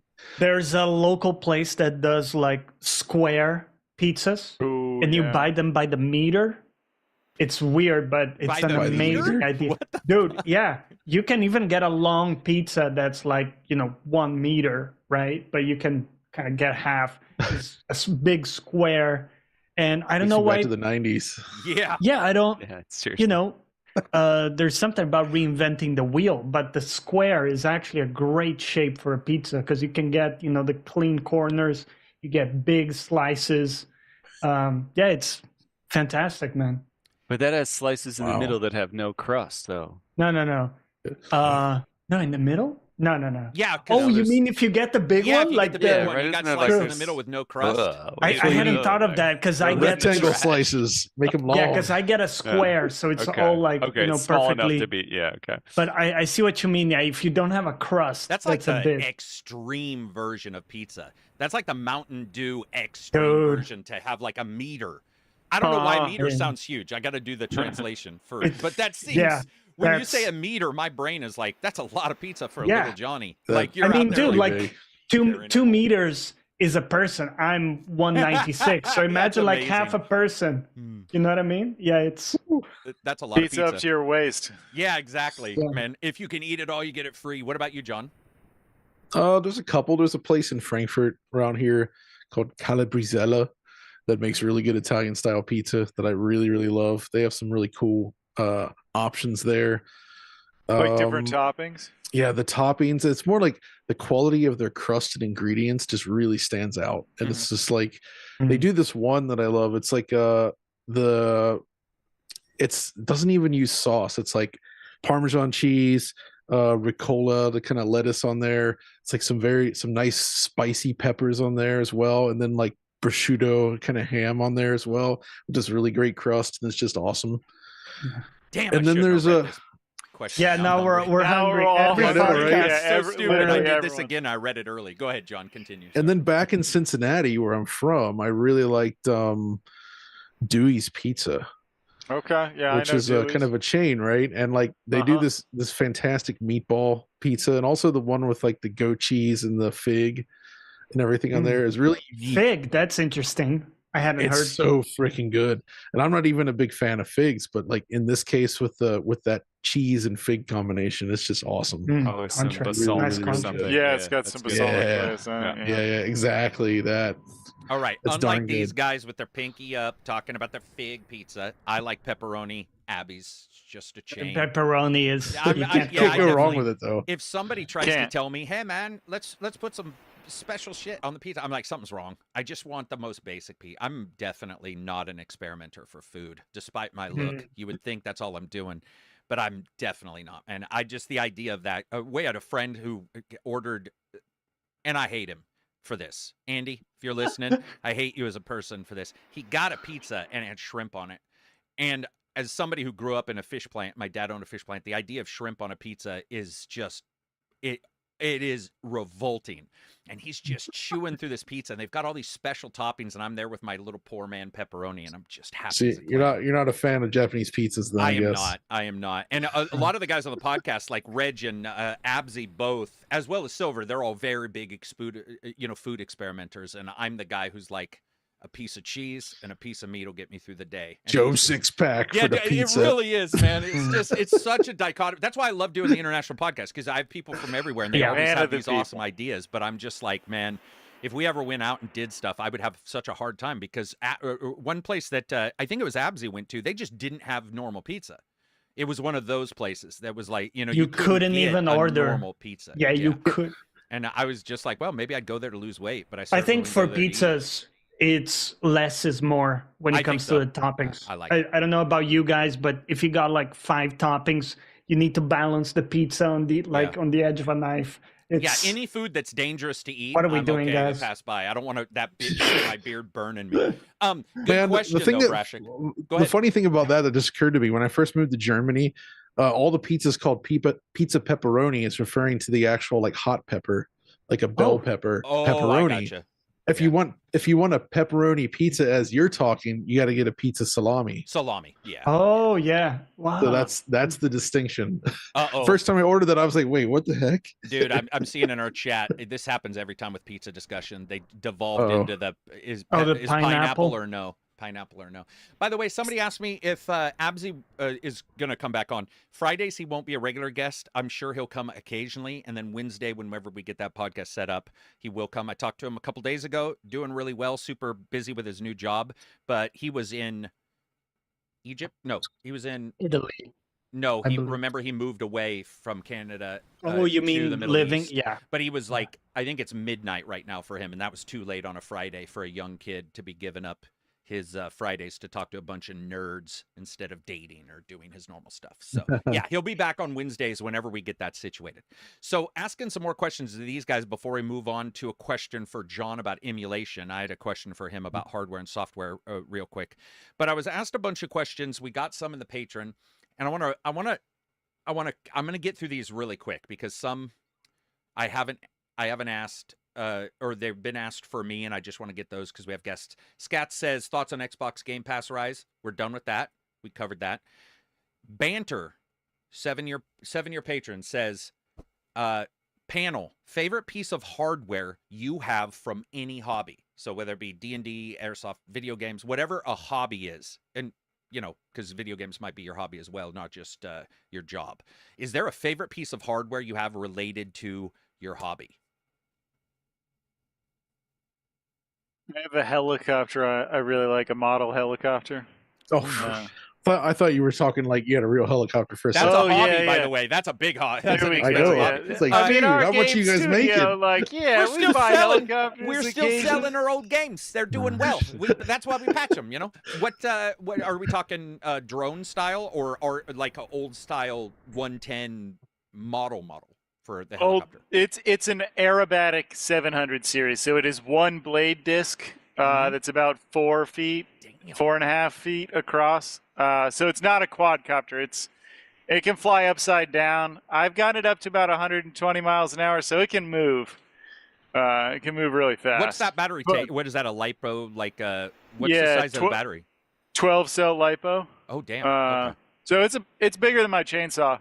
Yeah. The battery is quite a bit bigger than my chainsaw battery. So yeah, I have an A10 Warthog that's the older style. With okay, cool. And well, I had it. It lasted one flight. The LiPo discharger slipped off and it went into the sky and expled in a fiery rain. The LiPo LiPos are great. They're amazing batteries, but if they discharge at the wrong cell rate, we have it with airsoft, it'll just burn up. That's tragic. So this A10, I was with my wife and I felt like a kid. I was like, this is the greatest moment of my boom. And the wings came off and it just lit on fire over the high school field. And I just watched it fall. And my wife looked at me. She knows not to like bring it up. She just looked at me and I was like, yeah, okay, well, that was that. And we just packed it up. But I love those RC things. They're awesome regardless. Are you not racing it? Sorry. Are you practicing with it so that when you go back, because it's not like a drone, so no safety mechanisms, I'm assuming, none of the AI. Right. So are you practicing with it so that you're up to sort of the, you know, like your instincts for how to fly it? Do you fly it often? Yeah, I fly pretty often. There's a type of competition called F3C, which is like precision flying. So it's like flying at a set height and doing certain maneuvers in a certain amount of time. That's awesome. So I've been practicing for that. It's kind of casual, but it's a fun way to measure yourself in something that doesn't have a lot of like, you didn't crash, so like good job. Yeah, you didn't crash it. Thumbs up. But F3C gives you like a progression to work through. Is it a Bell? What did you say the helicopter was? What's the brand of helicopter? It's an Align T-Rex. Align T-Rex. I'll have to look that up. I've heard of that one. I'll grab it for you if you want. Yeah, could you please? Can you for sure? I would love to see that. Andrew, what do you got? What's a hobby? Some bit of hardware. Most of my digital stuff is about gaming. So for me, I I used to do a lot of mobile gaming and gave that up. And Steam Deck is probably like the biggest gadget. Oh shit, that thing's that thing is monstrous. By the way, that blade is huge. Yeah. Dude, that by the way, that is a person killer. That is a hitman weapon in a video game. That's Corey. I was saying that's a hitman weapon in a video game. You could easily kill somebody with those blades, man. Oh yeah, you could. You wouldn't want to fly it into yourself. That would be a tragedy. Andrew, your Steam Deck is probably your hardware. Like, yeah, for the moment, for sure. Spend a lot of time on it right now. Enjoying it. It's cool to go back. Like I never had a Switch, so gave up mobile gaming like on a phone just from the form factor and stuff like many years ago. So it's nice to have something that can be on the move again. Yeah. What about you, John? You got anything? I'd probably, I mean, gaming related still, but probably my CRT collection. Oh wow, collection. That's a nerd right there. I've got 10 CRTs in this house. And all in working condition, or yeah, all working. Hold on. I got like 6 PVMs from Sony, a BVM from Sony, 3 CRT monitors, and including the FW900, the widescreen Sony 24-inch monitor, and then the Bang & Olufsen B01, which on its motorized stand, and I love. Do you play stuff on them, John, or is it more just all the time? Yeah. Yep. I mean, I use them regularly. In this room, I have 2, and I use them both for different things. Upstairs, I actually have 2 side by side, one in vertical mode, Tate, and the other in horizontal for like using Mister and arcade boards. That's crazy. So I can play vertical shooters on there. And then in the other room, I have the retro PC set up, and then another stack of retro consoles with more monitors, and then the FW900 with the Xbox 360 and PS3 on it. They're all ready to go. And then I got a couple of little 9-inch ones that with a carry handle that I don't play on those much, but I use them sometimes as B-roll in videos to like shoot off of those little CRTs because they look cool. You like record them? You play something on it and then film it? Yeah. I film the CRT being used because like seeing the gadget in the video is part of it's a look and it's an aesthetic. Absolutely. Right? Yeah. So getting the scan lines, getting that boxy design of the unit itself, putting some fancy lights around it, you can make that look cool in a video.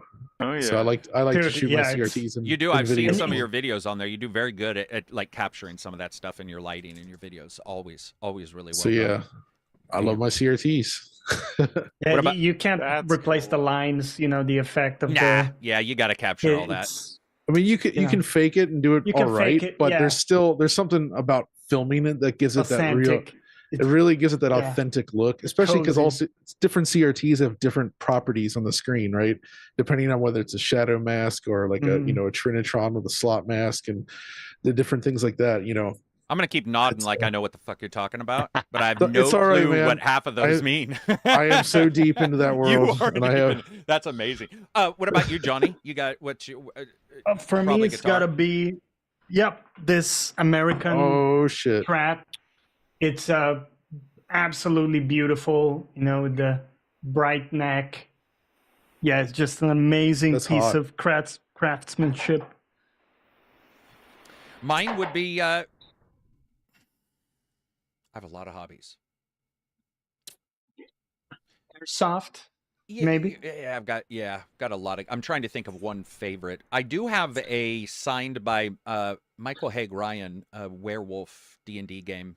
RPG, pen and paper RPG that he signed. Who's the creator? It's probably something like that. Or Frank Franzetta signed an art book that I have before he signed it before I was even probably born because it was years ago. But that's a collector's edition. Probably something with art. I'm sort of an art nerd when it comes to especially fantasy stuff, like old Conan art. I'm trying because that's sort of or old Flash Gordon art. Trying to think if there's anything else. No, I'm pretty boring in that side. I have a lot of hobbies, but I don't collect one specific thing because I'm very utilitarian. I don't want to spend a ton. So I usually, like if I do have airsoft guns, it's never the most expensive. It's like, can I get 5 friends over to play for a cheap amount of, and so I buy those. So it's never really like the highfalutin kind of stuff. And certainly my wife would freak out if I had another collection of CRTs. My wife would be, we don't have enough room. I feel like based on what everybody just said right now, we could have guessed everybody's favorite type of pizza.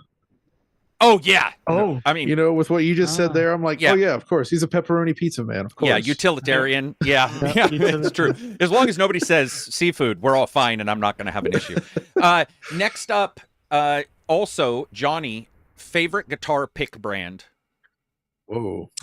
Tortex. Don't know if I have some over here. What's the brand called? Cortex? Tortex, like turtle. Tortex. It's from Dunlop. Oh, so gotcha. they look like this. I'm not gonna be able to focus on it with my camera, but yeah, they're very common.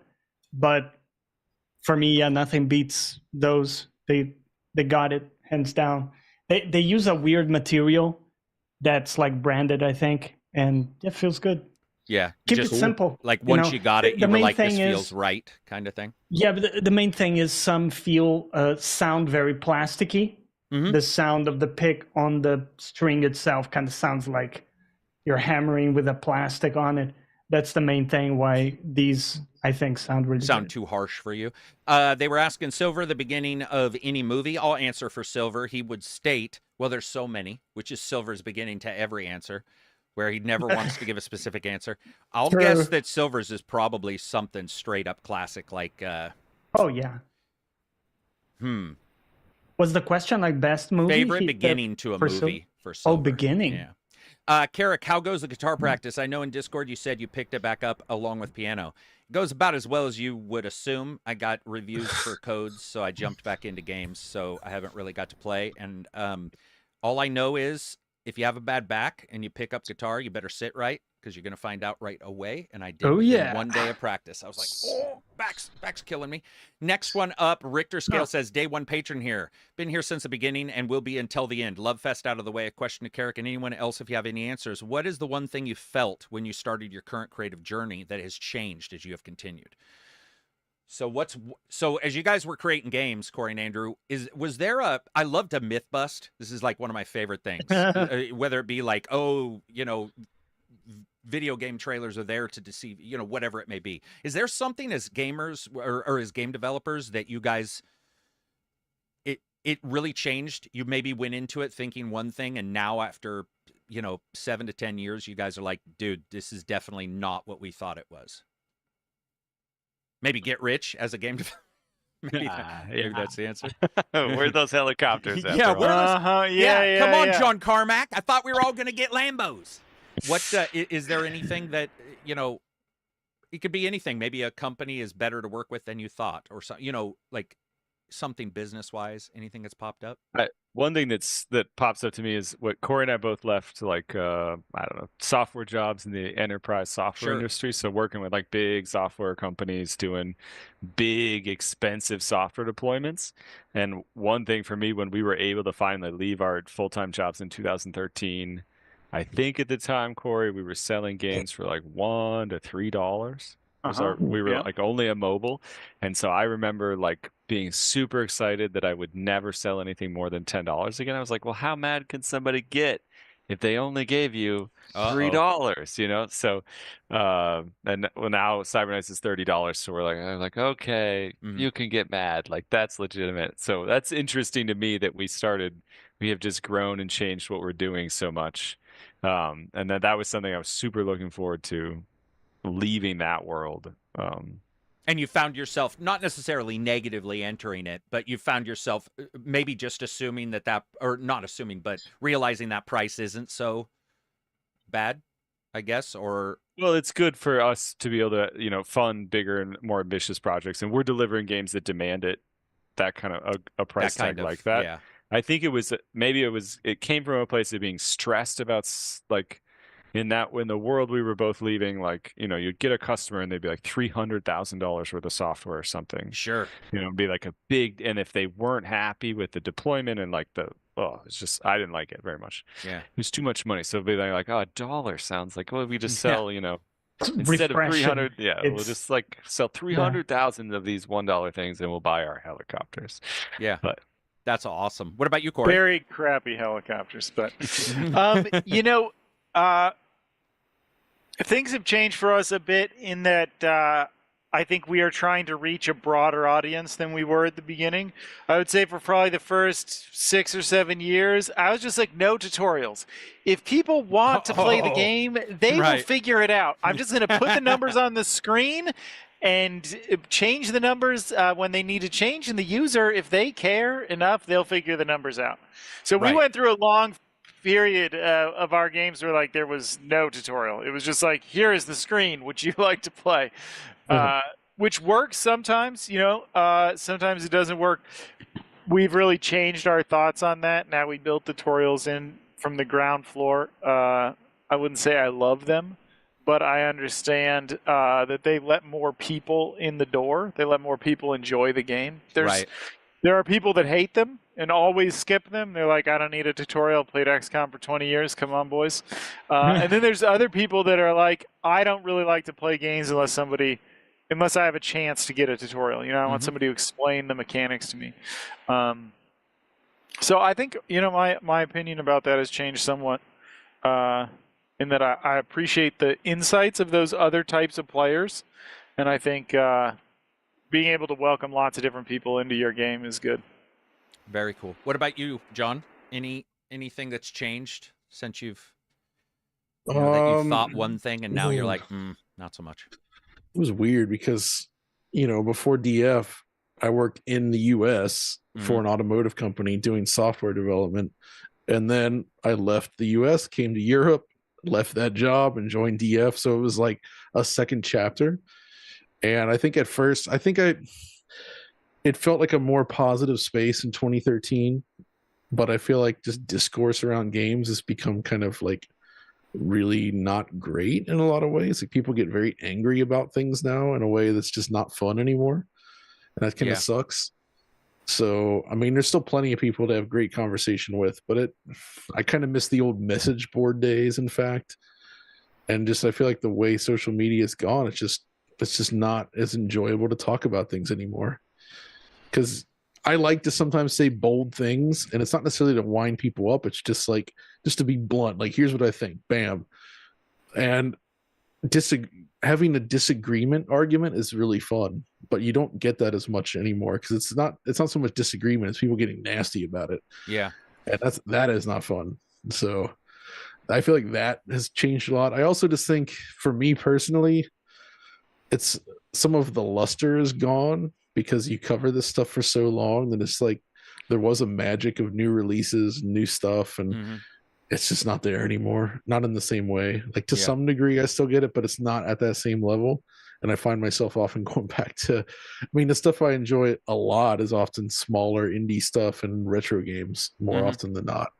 So, just and you know, that whole Simpsons thing about one day what you think is cool will become the old thing, and then the new thing comes in, and like a lot of the popular stuff just, it's not for me. So I think I reached that point. Yeah. And I've accepted it. It's all right. I don't care. Yeah. And I see what other people are doing. It's like, yeah, exactly right. It's just like, that's cool. I have my own little corner here. Just gonna do my thing. Me and my CRTs. Yeah, bring me more CRTs. If there's a zombie apocalypse, I'll just stack those things in front of the windows. They ain't all right. They ain't getting through those. What about you, Johnny? Anything that's changed? I think the one thing, and I have been involved with games directly, but I started software engineering, working as software engineer 10 years ago, pretty much. It's going to be 11 at the end of the year. And the one thing that I used to think that really smart people have it all figured out. They don't really make mistakes, and they always have a clear plan, and stuff goes according to their plans. And what I discovered now, working with people who are really smart, every day I talk to people who are, there's always someone smarter in the room, and yet you see that even people at the very high level, everybody's just having a crack, really. Sure, they have better resources, they know how to look up information, and they get stuff right on average more than most people. But you still see them, make mistakes. They're just people. They're again, everybody's having a crack, and it's perfectly fine to say, I actually don't know the answer to that, because, and I found that those people feel like, the smart people feel okay saying that, because they're not like out there trying to prove something. So I've come to really value that honesty from people when they come out and say, you know what, I was wrong about that. I've changed my mind about that. Or, I got that wrong. The plan didn't. So we used to joke that once a senior software engineer starts admitting that they made mistakes, it's time to promote them to manager. Yeah. It's a good maturity signal, isn't it? Yeah, it is. You're like, I'm able to admit that I don't know everything about everything right now. I'm like, okay, you're ready for the next phase of your career. I would say mine is that I've always valued personal friendships, physical ones, whether it be co-op games, people coming over playing Halo and stuff. And the fact is that I know Johnny as well, and I probably talk to Johnny more than I do some of my physical friends, people who live near me. And that's for the international podcast. That's why we put it together, was because we had people from all over, all corners of the earth, Middle East to, London, that kind of stuff, Australia. And I think I've learned that, I always knew it, but there was no real vehicle for all this kind of communication. Because when I grew up, it was writing a letter to a person in China, and they wrote a letter back, and it takes 6 weeks. When you're a kid, writing your best friend letters in high school or in middle school. Now the instant communication has let me learn things. I think that's how we started this podcast, was when I found out the difference in price points. I think it was Russia Steam one day. Somebody was telling me the prices on Steam, and I was like, wait, what? It's that? And then we started talking. We were like, let's just get a podcast together with people out of the blue from so I can understand where you're coming from when I say it's $60 in America. And they're like, bitch, it ain't 60 over here. And you get this cool mixture of data and information that is, and friendships that they're not contained to the physical, which is awesome. And that's a big bonus. That's something I didn't think I would trust people that I didn't know physically, probably because I honestly did think, hey, if that person does something wrong, I can throttle them, or I can come to their house, I can be like, dude, what are you doing? You messed up. But it's all digital now. And I trust some people I've met digitally more than anybody I've ever known in real life. And I think that that's probably been the best. It's been hugely positive. I would also say I slightly agree with John in that that magic at times, I have found it slightly harder to capture. I think game console releases still are, console releases. When a new console comes out, the new tech and the new discoveries are there. I've had to directly shift my excitement. It's sort of like John was saying, maybe smaller titles. I've found that. I've also found huge excitement in the fact that music matters. Because when I started as a reviewer and was covering music, there were people talking about OSTs, but nobody ever rated it in reviews. I was like, this is weird. I don't mean you have to say it's bad music, because that's personal, but you could say, is the mixing okay in this game? Does this 3D game mixing help you understand where an enemy is off screen? Nobody was covering that, and now a bunch of people do. And I don't care if that was what I started as. I can move on. I can find something else. The fact that more people cover it, the fact that we can sit here and somebody can say, dude, this title screen is some of the best music I've ever heard in my life. And it used to just be the bands releasing a CD or something. Now it's like a video game gets talked about. I can talk about Justin Bell or Elijah Chuck at Sony or Austin Wintory at the same time somebody else is talking about some band they like. And I don't feel uncomfortable with that discussion. That to me is magic. I think composers have been ignored for 20 years. I mean, other than the OST discussion. Dude, it's huge to me. That kind of stuff. Dude, music matters. Sound matters. Dude, it's so important. It is. Like, yeah, that is like, that makes up such a huge percentage of whether I really enjoy something or not. Yep. A great game with great music versus a great game, a slightly better game with bad music. I'll take the great game with great music over that any day. Yep. And that moment when you come out and the music stinger hits or what have you, and doesn't spoil it, because we've seen games that accidentally play the music too early, and you're like, oh, there's a boss here, and you're all, I wish you wouldn't have told me that audibly. But that ability to hit is fantastic. And I can tell you there's some games I'm covering right now that don't have the greatest, and it's noticeable. I'll be talking about it. It's so awesome to see good ones. Ace Combat 7 just came out on Switch, and that just reminded me how great the sound design is in that game.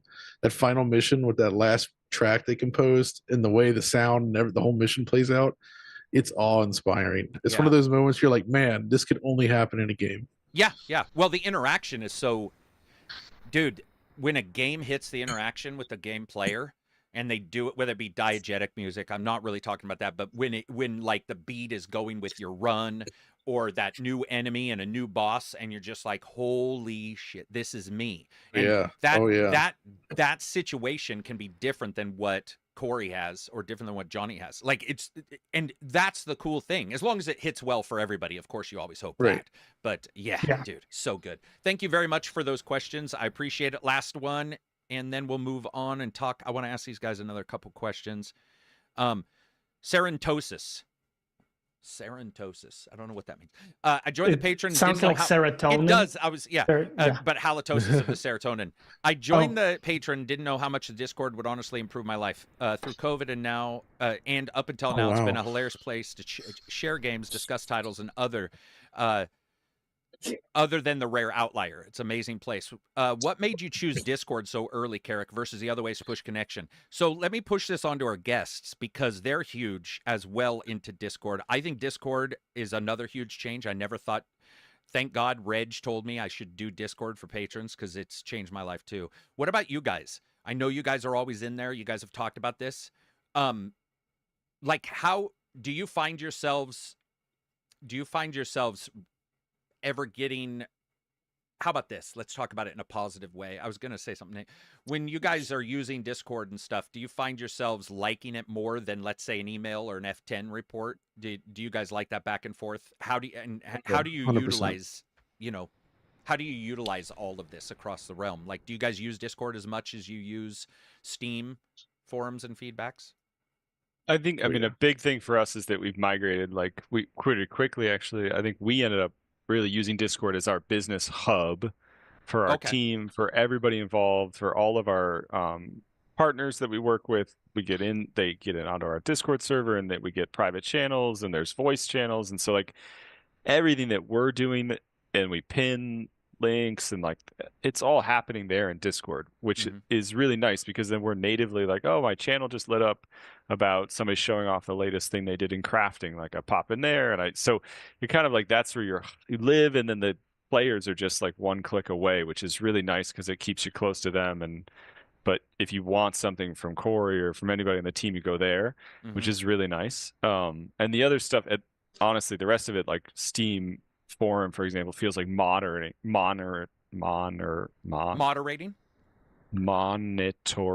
you have to watch it. It's like, sorry, really got hung up on that one. Like, we're going there to check, like, has anybody posted? And so we're watching it, and we're very interactive there. We're there, but like, Discord is just sort of like, we're natively there all the time, because that's where we work. So that's, I think, a big part of what keeps us close to it. And I don't know how we ever used to do it. Google Chat? Ugh. Or Slack. Like something. Well, yeah, Slack Well, we never. Yeah, I don't know what we used to do. Mercy. Yeah. I mean, Discord is, right. Like, that's ICQ. What's your ICQ number? Yeah, it is. Well, did you know Discord's built on Xfire? I wasn't aware of that. Discord is Xfire's base. And what's weird is I used Xfire and then jumped to Discord, and Xfire is my favorite of the IRQs.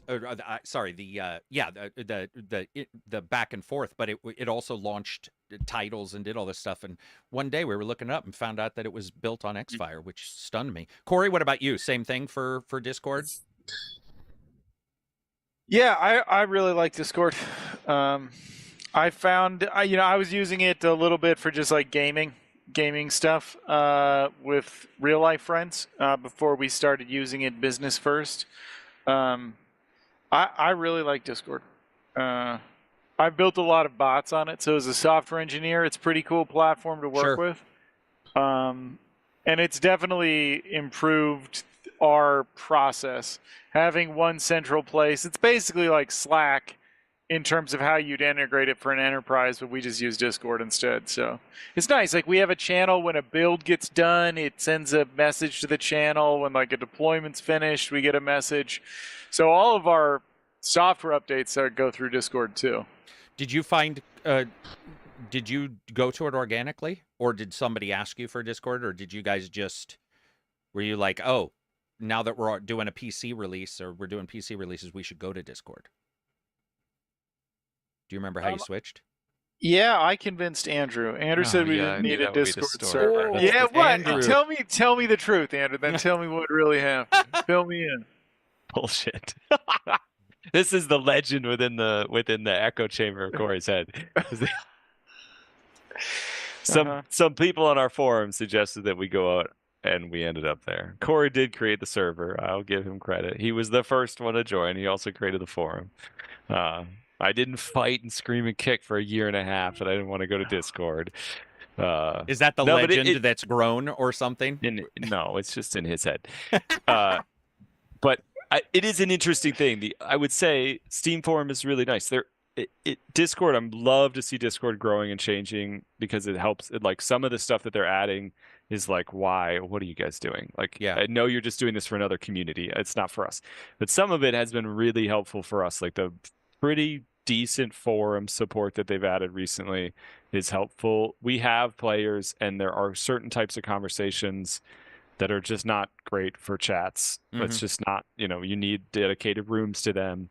And so having that ability for players to make their own forum threads with a tag list and all this stuff, it's been awesome to see it grow in a way that recognizes that gaming is a huge part of their ecosystem and that they need to help us make cooler gaming servers, basically. So that's really cool, because when we left, our previous community hub was a forum.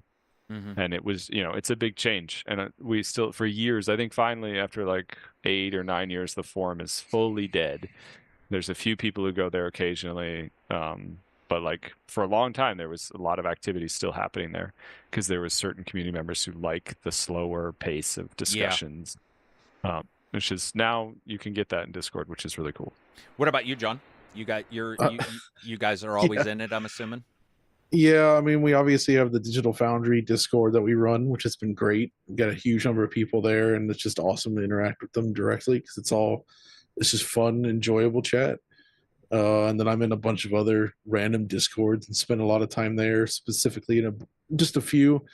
And then, it's just the individual connections with people. It's very easy and simple to message people and kind of keep those connections active all the time. Plus, the video and call features work extremely well. Yeah.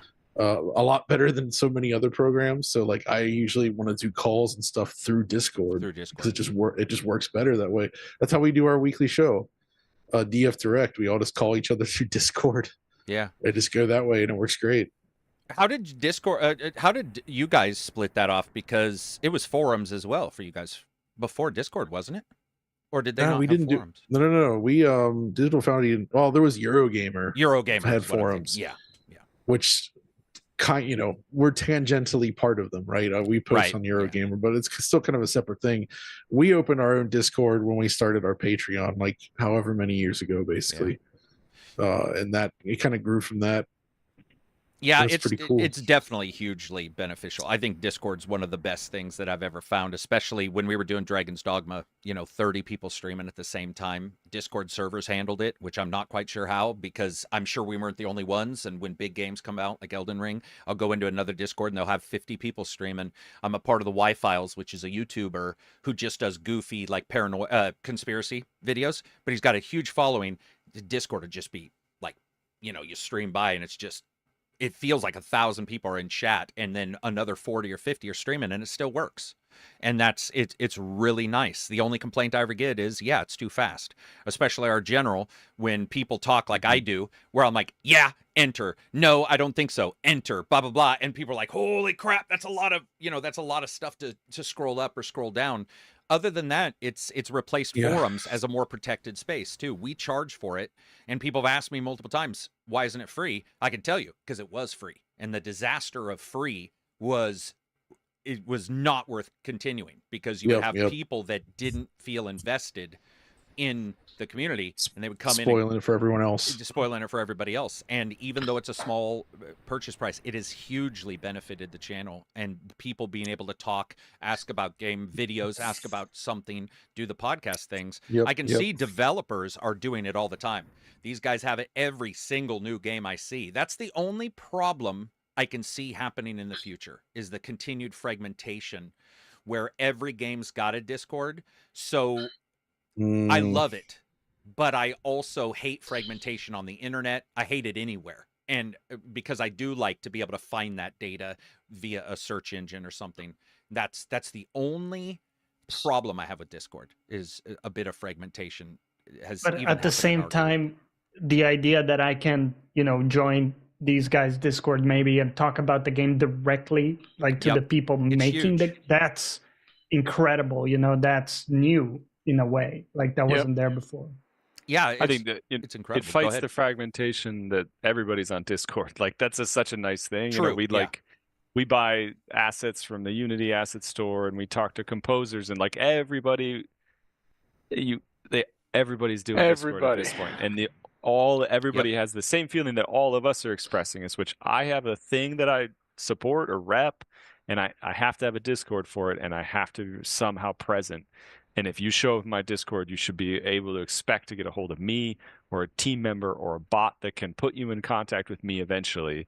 And so there's this awesome direct line. Like there's a bunch of stuff like lighting engine and ragdoll engine and stuff we've like worked with or needed help with people, and you can, maybe you have to talk to a bot for a minute, but then like an hour later, you get a direct chat line to somebody and be like, what is going on with this? It's really, instead of trying to figure out, like Twitter for a minute there, they were like, maybe this will be like the support line of the internet, but this is so much nicer. Somehow it became the trash bin. Yeah. I would say also with Discord, you guys are rare. I do want to point that out.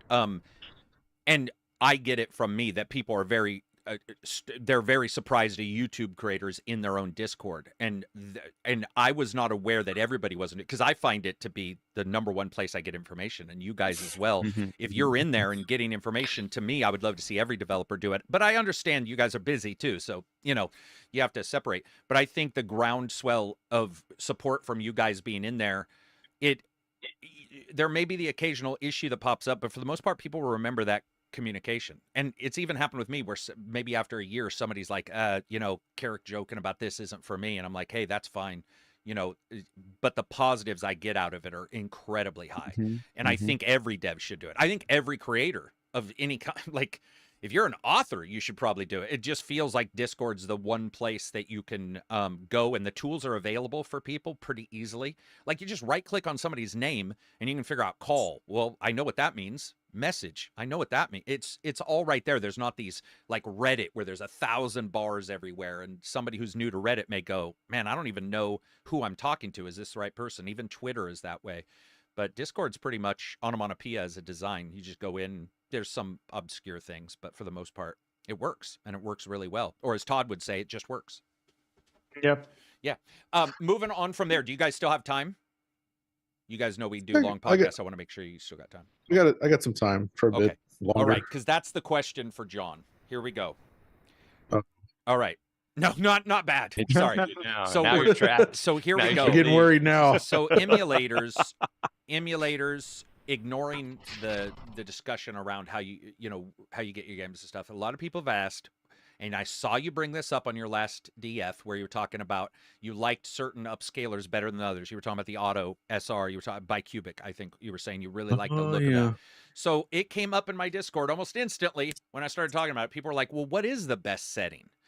Now, my assumption is it's slightly different for each one, but people were quite taken by when you said that, because I think everybody thinks the newest, biggest ×8 is going to be the best looking for whatever you're doing. But you brought up that you actually liked what is it, bicubic upscaling ×2. You brought this up in your podcast. Oh, I mean, the thing I was talking about recently was using an actual upscaling device.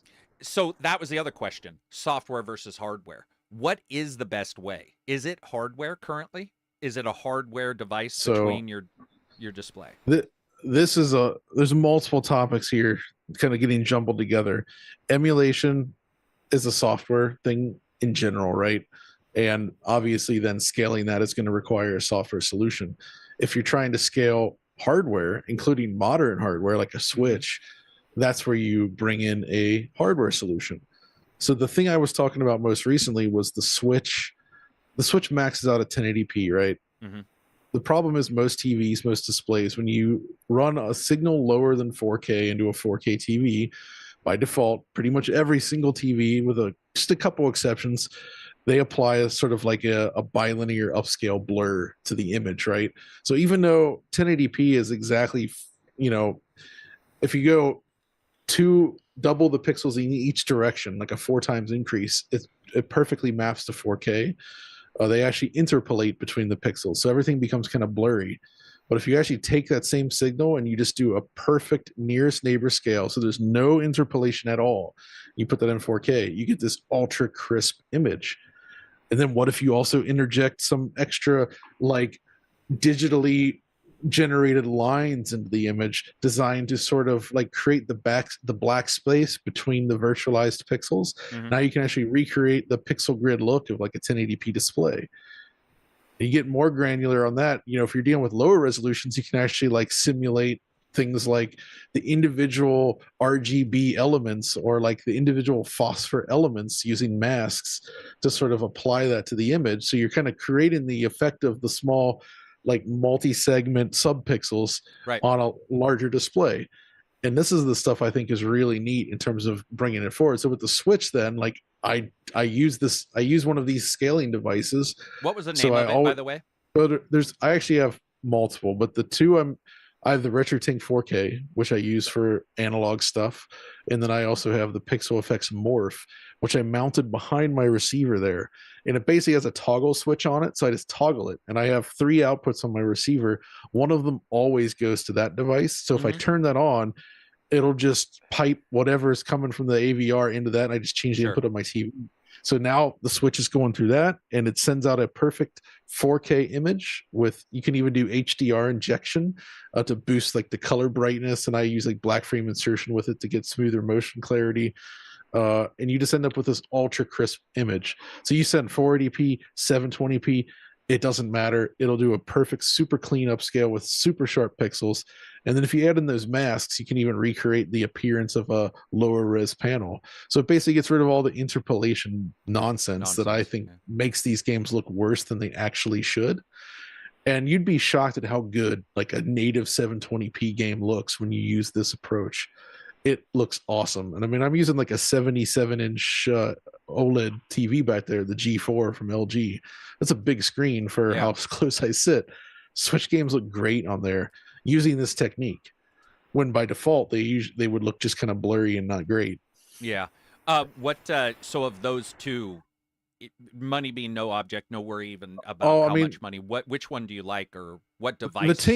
The Tink 4K is significantly more expensive and more robust because it has like an insane amount of analog inputs, VGA, SCART, component, composite, S-video, and HDMI input. It's absolutely loaded with that stuff. The Morph is a lower price product, and by default, analog stuff is coming for it, but by default, it is a digital only scaler that just takes HDMI input and allows you to scale it up to 4K with these types of options. And both of them are great for that kind of stuff. So if you're just worried about like, hey, I want to make my PS3, Switch, whatever look good, the Morph would get you there for less, because products like these are basically the only 2 products on the market that actually do this. Like no other scalers actually give you this super clean kind of perfect scaling They're always option. touching it up in some way. Like, nobody made devices like this before for some reason. They just didn't. They didn't exist, and now they do. And it's from like the smaller community that made it happen, which is awesome. So that's what I do for hardware stuff. And yeah, I mostly play retro games on my CRTs, but when I capture, I use the RetroTink 4K to get all my retro capture, because you can actually get like a pristine output that's actually like close to like an ultra sharp emulator. Basically, you can take your analog output and make it look like an emulator in terms of clarity, or you can layer on all kinds of cool filters and masks and make it look more authentic, like CRT simulation. You know somebody's a nerd when they want the game to look slightly worse. It doesn't make it look worse, though. That's the thing. Come on, Jack. Come on. No, because a lot of the art was made for lower res screens, right? True. And when you just blow it up with those sharp pixels, it actually reveals the flaws, right? Yeah. That's kind of the issue. Yeah. No, I get that. I've been messing around with what's the 360 one? Xenia.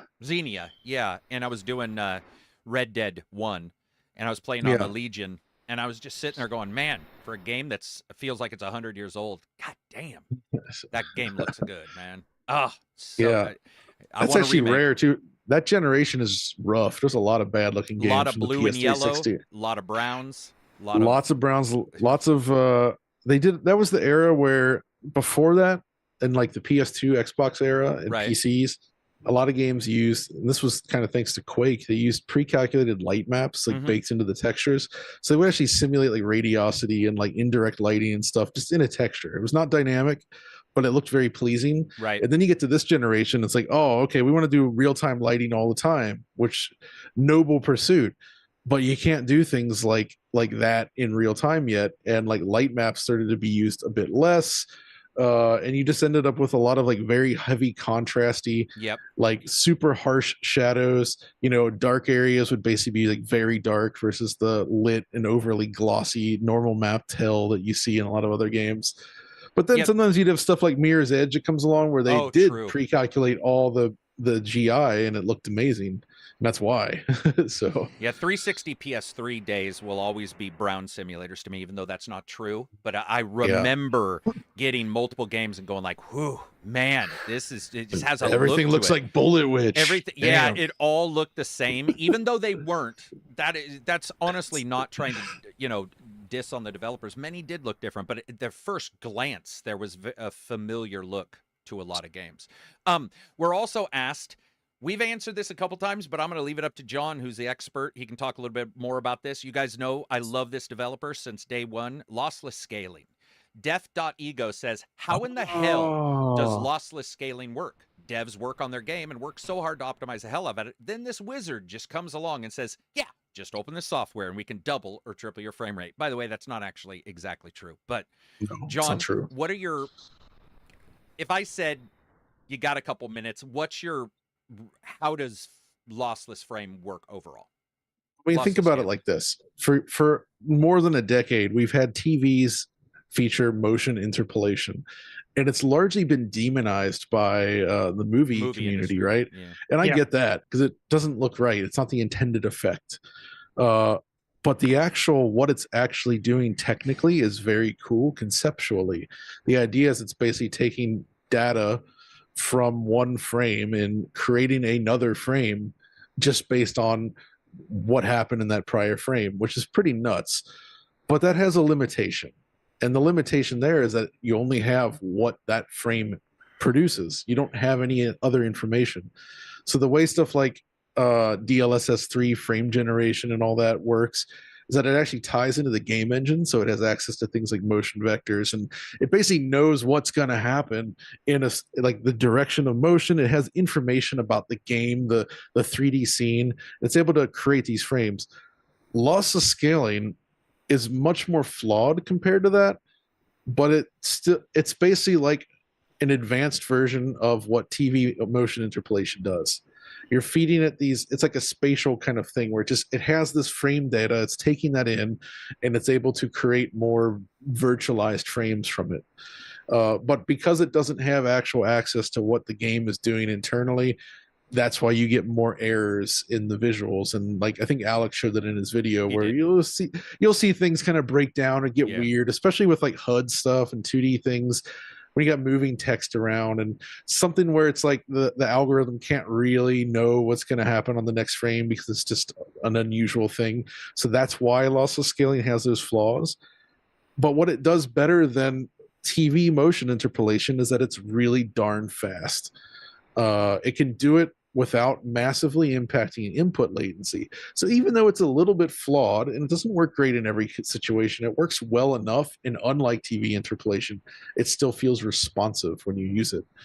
And that's kind of the key difference there, is that it's actually usable in a game. I love it for the Legion. I've got it on the Legion, and it has been, like, for some games, it has been a huge bonus. Like, it is, I think it's awesome. For $5. People should support. I also this think man. It's so cool on a low-powered device that can support it, and one that has a small screen, because those artifacts you are can a get lot less away obvious. with a lot. You can get away with a lot more.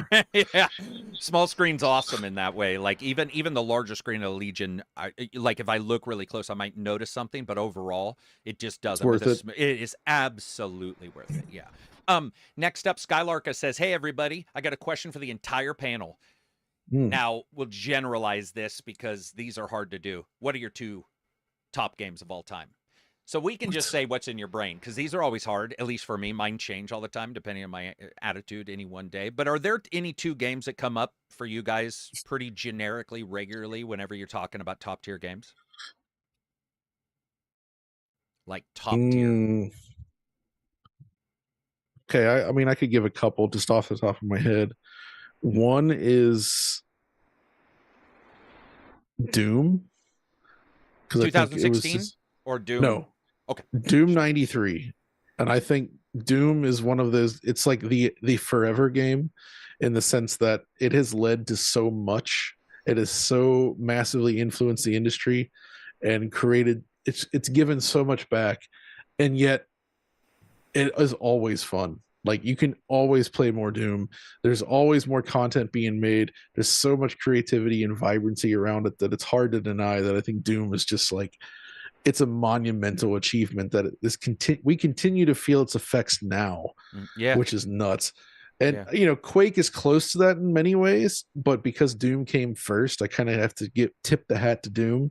Yeah, I mean, just like I was addicted last fall to replaying all the Doom main campaigns on the Quest 3 headset and in VR, thanks to Team Beef's VR ports. Yeah, VR ports. And I can't believe how freaking good it felt. It was like reliving it again. And you're just like, it always feels like Doom just keeps coming back and you just want to play more Doom.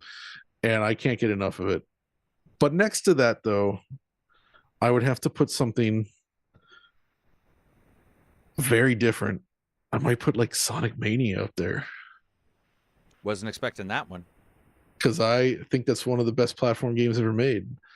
I love the Sonic games, the original 16-bit, and I think Mania is the best one that was ever made. And it's so good that I can play that anytime, and I play it multiple times a year. The only one close to that would be Super Mario World. Sorry, was Mania Genesis? Sonic Mania, no. That was the one made by Christian Whitehead and his team back in like 2017. Okay, because I was like, I didn't play that. I haven't played it. I don't think I played Mania. That one is unbelievably good. I just playing it this week again for another video I'm doing, and man, just feels good. It's pure genius from that perspective. So there's others that I might put above those or in that same level, but that's just a quick off the top of my head. What about you, Corey? Any like top, like any 2, even just one? What's like a game that you sort of remember as being one of the top tier titles for you? Diablo 2. I would say Diablo 2, Iron Man Hardcore Permadeath Ladder with Andrew in my apartment on Lancaster Street would be. I will always remember that. We had like all these terribly crappy computers in a pile, and we were playing on multiple accounts simultaneously. Like, I don't know what we were doing, but like we were very deeply into the Diablo 2. That was a big one for me. I think that was like one of the first games that I really went like hard on as a young adult, where I was like, I'm gonna no life this thing. Okay, it's all I'm gonna do. I'll always remember that one. Weirdly enough, Corey, like that like Doom, that one comes back. I mean, every game is based on every one is like harkens back in some way or is compared to Diablo 2, even 3 and 4. So many. It just doesn't. It's like you can't escape. That game is the DNA in that game. I mean, has basically frameworked every other title. Dude, even when the title says we're not going to be like Doom, you're literally stating that Doom is one of the reasons or one of the things that created the genesis of your game by saying you're not going to be like that or you're going to change something. It's Doom 2 was awesome. When a game goes from being a game title to a tag on Steam. Yeah. Oh, yeah. Oh, that is true. Yeah. I hadn't thought about that. Even Blizzard can't escape Diablo 2. No. Like Diablo 2, they just can't. They can't get away from that. No, they can't. They never will because They all never want it. Yeah, they never will, I don't think. What about you, Andrew? Has there been any title that like sits with you? I love these responses because Corey said it really early. Like what we're always chasing when we're making games is trying to get that feeling. And I think those are like feelings for all of us. Like we had these seminal games, like most of us were younger at some point, and there's a game that hits you so hard. I don't even know if anybody remembers what platform it was on, but there was a game called Tenchu Stealth Assassin. It was probably on like PlayStation 1. It's PS1, yeah. Yeah. For me, that game, I played it so many times. Was so obsessed with perfecting my score on all the levels. It was so insanely fun. It was like the ultimate ninja stealth game I have been seeking.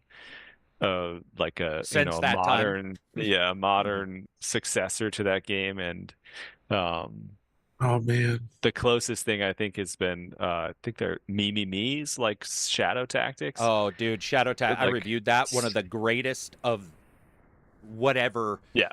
That genre, dude. Yeah. It's so sad they went out of business. It's terrible. They made heartbreaking. It is. They were the best in that genre. There's nothing that could touch them. They nailed it. So fun. And Shadow Tactics was fucking like pirates and ninjas, and you're like, why would that ever work? And it worked brilliantly, man. So Tenchu for me was huge. What about you, Johnny? Yeah, it's funny that everybody's talking about, older games from their young years, because I think it makes sense. It's kind of like music where the stuff you listen to when you're growing up also marks you a great deal, right? Yeah.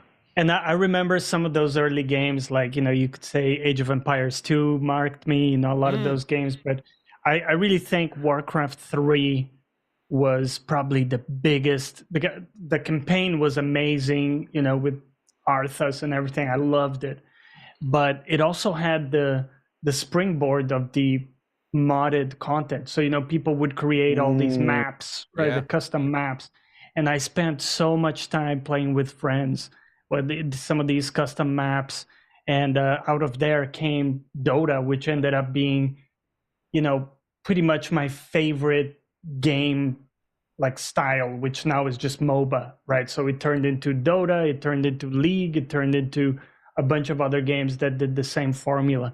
And it was this one guy, Ice Frog was his nickname, and he created that, and that became this whole thing where now you have League, you have Dota, and they're all pretty much the same template, the same format. Yep. And that game, I've played over 5,000 hours of Dota 2 over the years. It came out in 2012. What and hero I started playing then. Sorry? Do you spam a particular hero? Well, I don't play it any longer. I used to play a hero called Good for you. Invoker, which was this magician. Oh, yeah. I know Dota very well. Yeah, you had to, almost like play the keyboard or play the piano on your keyboard. Quaswex, right? Quaswex. Yeah, there you go. Yeah. You know the stuff. I know currently. I also don't play, so.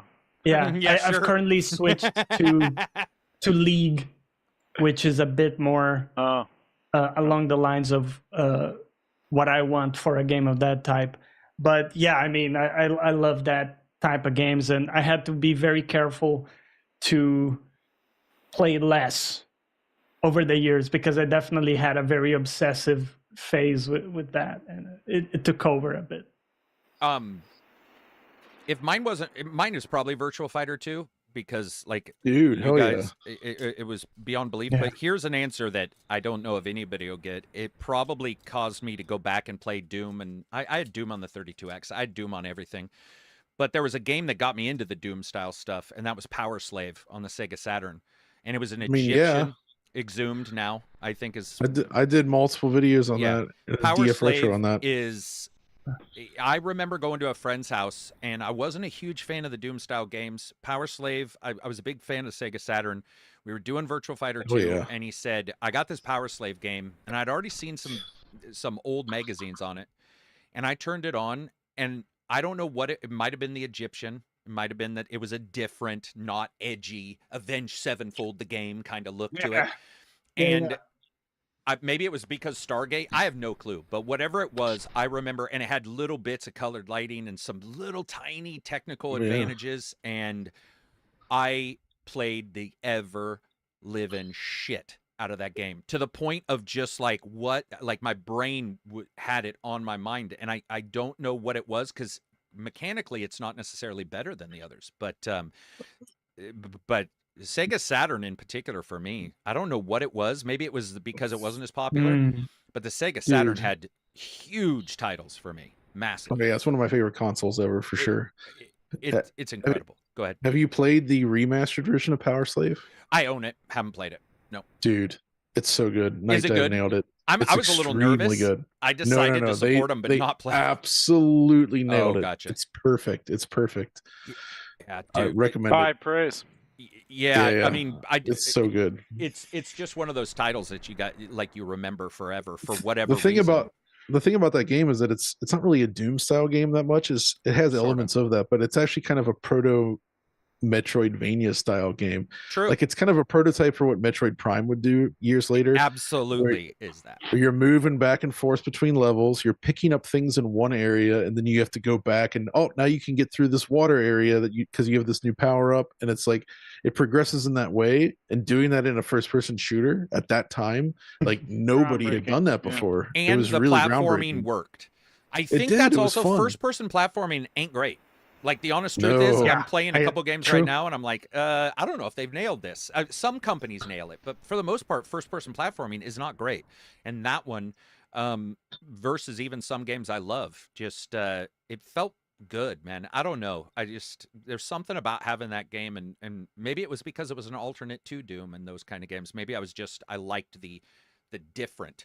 But I was. The vibe is cool as hell. Did you know that there's actually another version of Power Slave on the PC? That's a completely different game.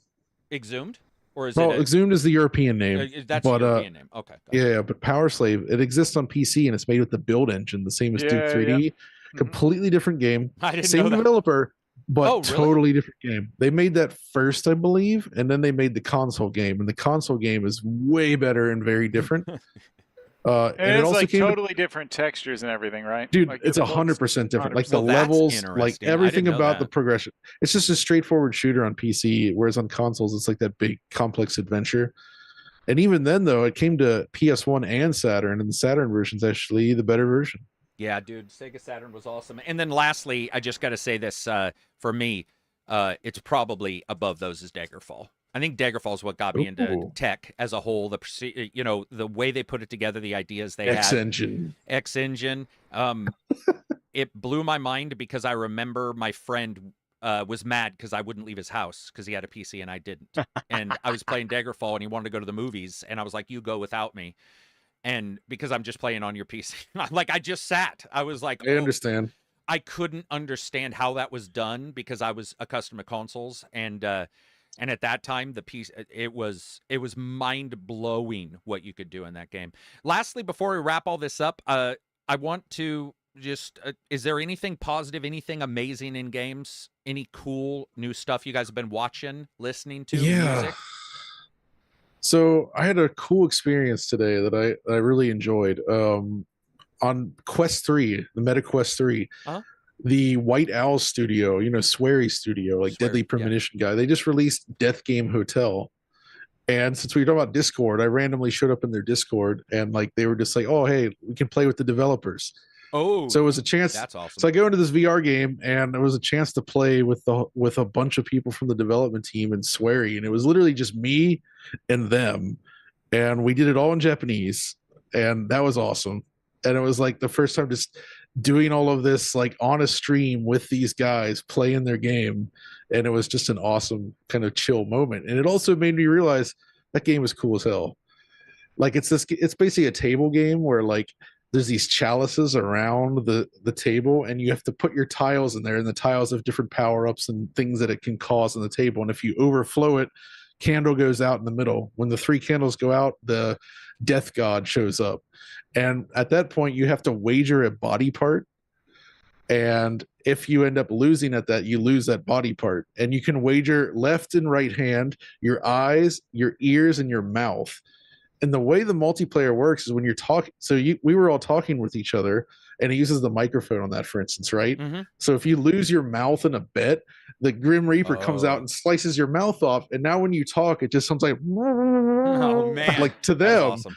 Right? Or if you lose your eyes, the screen becomes like blurry and dark red and you can barely see. Or if you lose your hands, you just have like bony nubs. So you're like kind of shoving the tiles around with your nubs. And I thought that was just a really fun, creative use of VR as like a way to play the game. Plus there's all these like random items that you can just like bring out at any time. So like people were bringing out like dart guns and like just random weapons, and we were just like throwing stuff at each other, and people were just getting up from the table and knocking everyone's tiles over, and then they would like reset. It was just pure chaos, and I really enjoyed that experience. It was extremely funny and enjoyable. And it also has a single player mode with like a story kind of thing where you're kind of going through a hotel playing the death game. Against how much is that? Computer opponents. It's like I think it was like $17 or something. I love the lower 17, price 20. on some VR games. Some. Yeah, man. It was a delightful time. So if you've got a Quest 3 and you want to play something like that, and it's also especially for people that have motion sickness with VR, it's a good game because when you're in the lobby, you wander around using warping, and then when you're in the game, you're just sitting, right? So there's not like moving around, so you won't get motion sick. So, and the dev team was super nice. It was awesome chatting with them and kind of learning the ropes about how to play it. Everybody was really cool. We all drank our virtual beers and did a kampai. So it's good fun. It definitely works. The other one I want to recommend real quick is there's a game on Steam that I picked up during the Steam sale that I've been playing the heck out of called Mini Shoot Adventures. Have you heard of this? Mm-mm. This is Quake, or is this the Quest as well? No. Okay. No, this is 2D. This is a Steam game, overhead game. Imagine this combination. It is a dual stick shooter, but it's also Zelda. So you move around overworld, you're going to dungeons. Instead of Link, you're controlling a ship that shoots. All the enemy encounters are like kind of like little mini bullet hell challenges, but you're still doing Zelda, like Super NES level Zelda style dungeons. You're getting keys, opening doors, getting power-ups, solving puzzles, and then you conquer the dungeon and you move on. And it's so insane, like the concept that it works. It's like, holy shit. Like it's extremely fun. And it runs at 90 FPS on the Steam Deck OLED, which is nice. So it's a great game to play there as well. So Mini Shoot Adventures, check it out. Damn, a Quest game as well. I didn't expect that to be Quest suggested. game as well. Andrew, Corey, do you guys have anything amazing that's come up? Any new shows, movies, music? Anything that you can suggest to watchers to go check out? Oh, to them? Yeah, to Andrew and to Corey. Yeah. He was looking down. I was like, thinking about it. Oh, yeah. Hey, Corey, tell me. Yeah, looking at Eternal Strands. That's a game coming out from some Dragon Age vets. Mike Laidlaw and some of his crew. Yeah. That looks pretty cool. oh. IGN covered that in a video. I think Travis was who covered that. It looked really good. Yeah, look. I love the art direction. I thought it looked really like stylish. Mm-hmm. But look cool. And I'm rooting for Yellow Brick Games, so keeping an eye on that one. Anything from you, Andrew? No, I got updates to do. I was like, I don't know. You just working? Yeah, like, just right now, I'm just heads down. Next patch. I mean, it's summer and we're busy, and yeah, I don't know. It's like that I'm scene in listening to you Iron guys. Man. I'm learning. It's like the only thing that matters is the next patch. Yeah, that is true. What about you, Johnny? Anything? Once Human came out, and so it's free to play, and it's a mix of survival and looter shooter, and you can play co-op with a bunch of friends if you want. I'm gonna be playing it with Reg, a mutual friend, and yeah, it looks to be like a good time for co-op. So is that the It's a one you good guys one. played and streamed a little bit? yeah, Hopefully they patched that up because it had a lot of bugs when you guys played. Yeah, I it- believe you guys were. it has some rough edges for sure. But yeah. From me, I would say nothing for video games. I'm covering some. You'll see the reviews starting back up next week. Finally back on the reviews. It's been a sort of a weird dead month. I'm fine with that. Well, I mean, It I'm has not been fine dead. with it financially, but I'm fine with it when it comes to like a little bit of time to relax and reset. Put in 200 hours on Watch Dogs Legion for maybe because I hate myself. I don't know. I was enjoying it. But I will say, if you get a chance, you like science, Kyle Hill, he's a YouTuber, science YouTuber. He's one of the best, hilarious science YouTuber. If you get a chance, check his channel out. He's always got fun videos. Lately, I've been watching the hell out of him. And lastly, we'll end this with a super chat.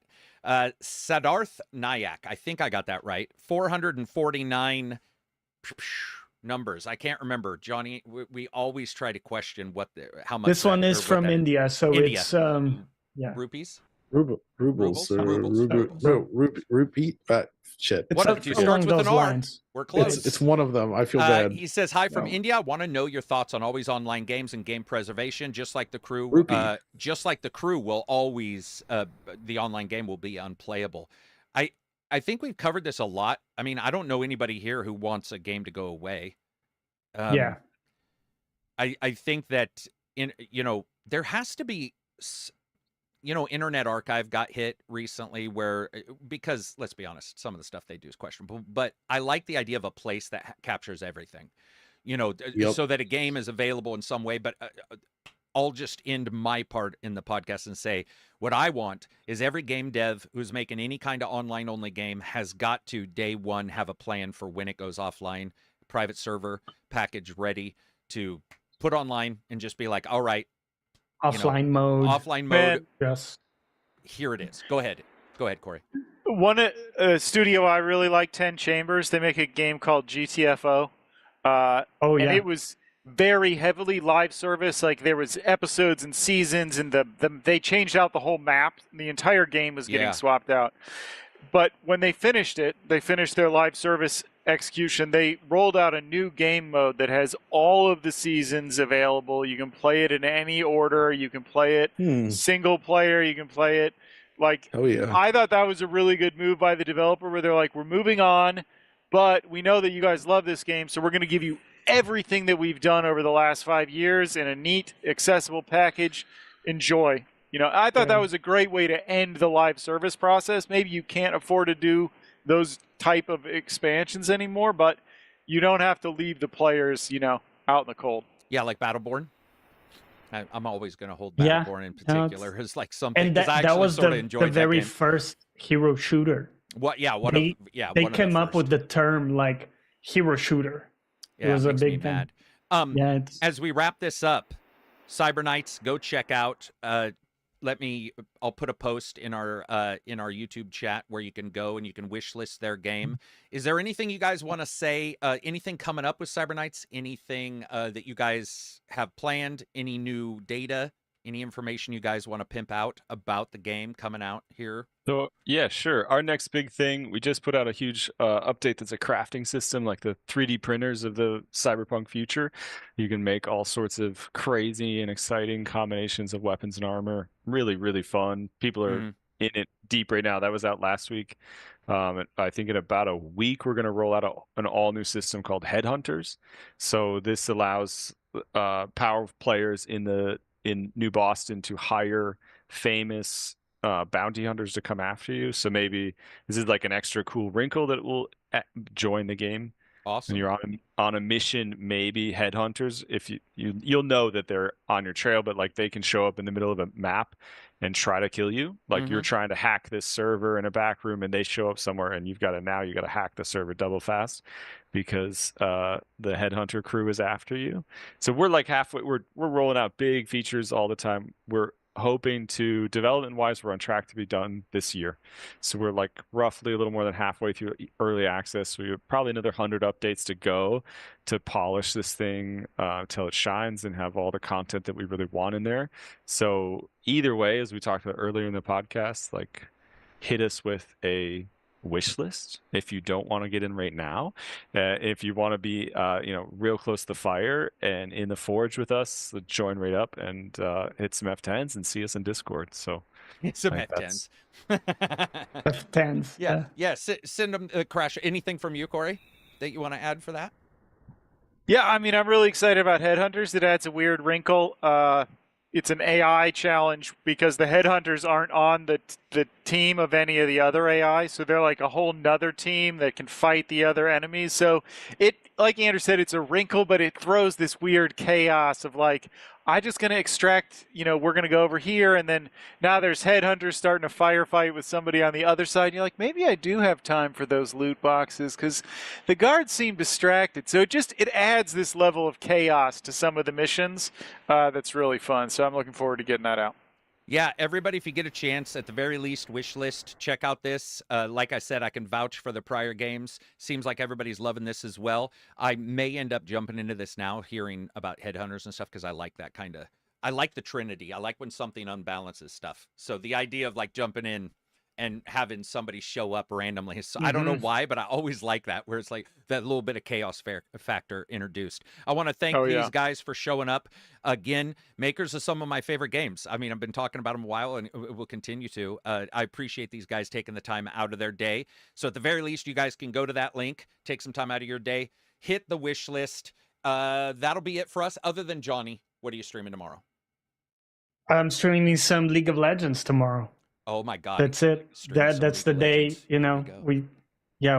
do that. But also, I had a crack at making a kind of review for Elden Ring DLC. So I had a crack, take a look at it. It's on my channel, kind of getting Johnny into the Plays details. Live. Talking about, Johnny Plays Live on YouTube. I also, stream on Twitch. So if you want to stop by. And John, anything from you before we wrap it up? I think in the next week or so, actually, I just finished a video on. So this is an older game now. Penny's Big Breakaway came out earlier this year from the Sonic Mania team, right? But they went nuts with how they made it. They like architected everything from the ground up, their own tools, basically resolved the 3D problem for themselves. They even used a programming language that had never been used in a shipping game before, called the Beef programming language. They did some cool stuff, and I did a gigantic behind-the-scenes video where they basically shared everything with me, and it's about an hour long and should go live this week. And really, if you really want to see some in-depth shit and hear from these guys about how they basically made this crazy thing from the ground up, and why they also did this like procedural stuff where like they're able to tweak the level and build all the shapes out right up into the end because they just click a button, run it through the server, and like it puts in all the details according to rules and metadata.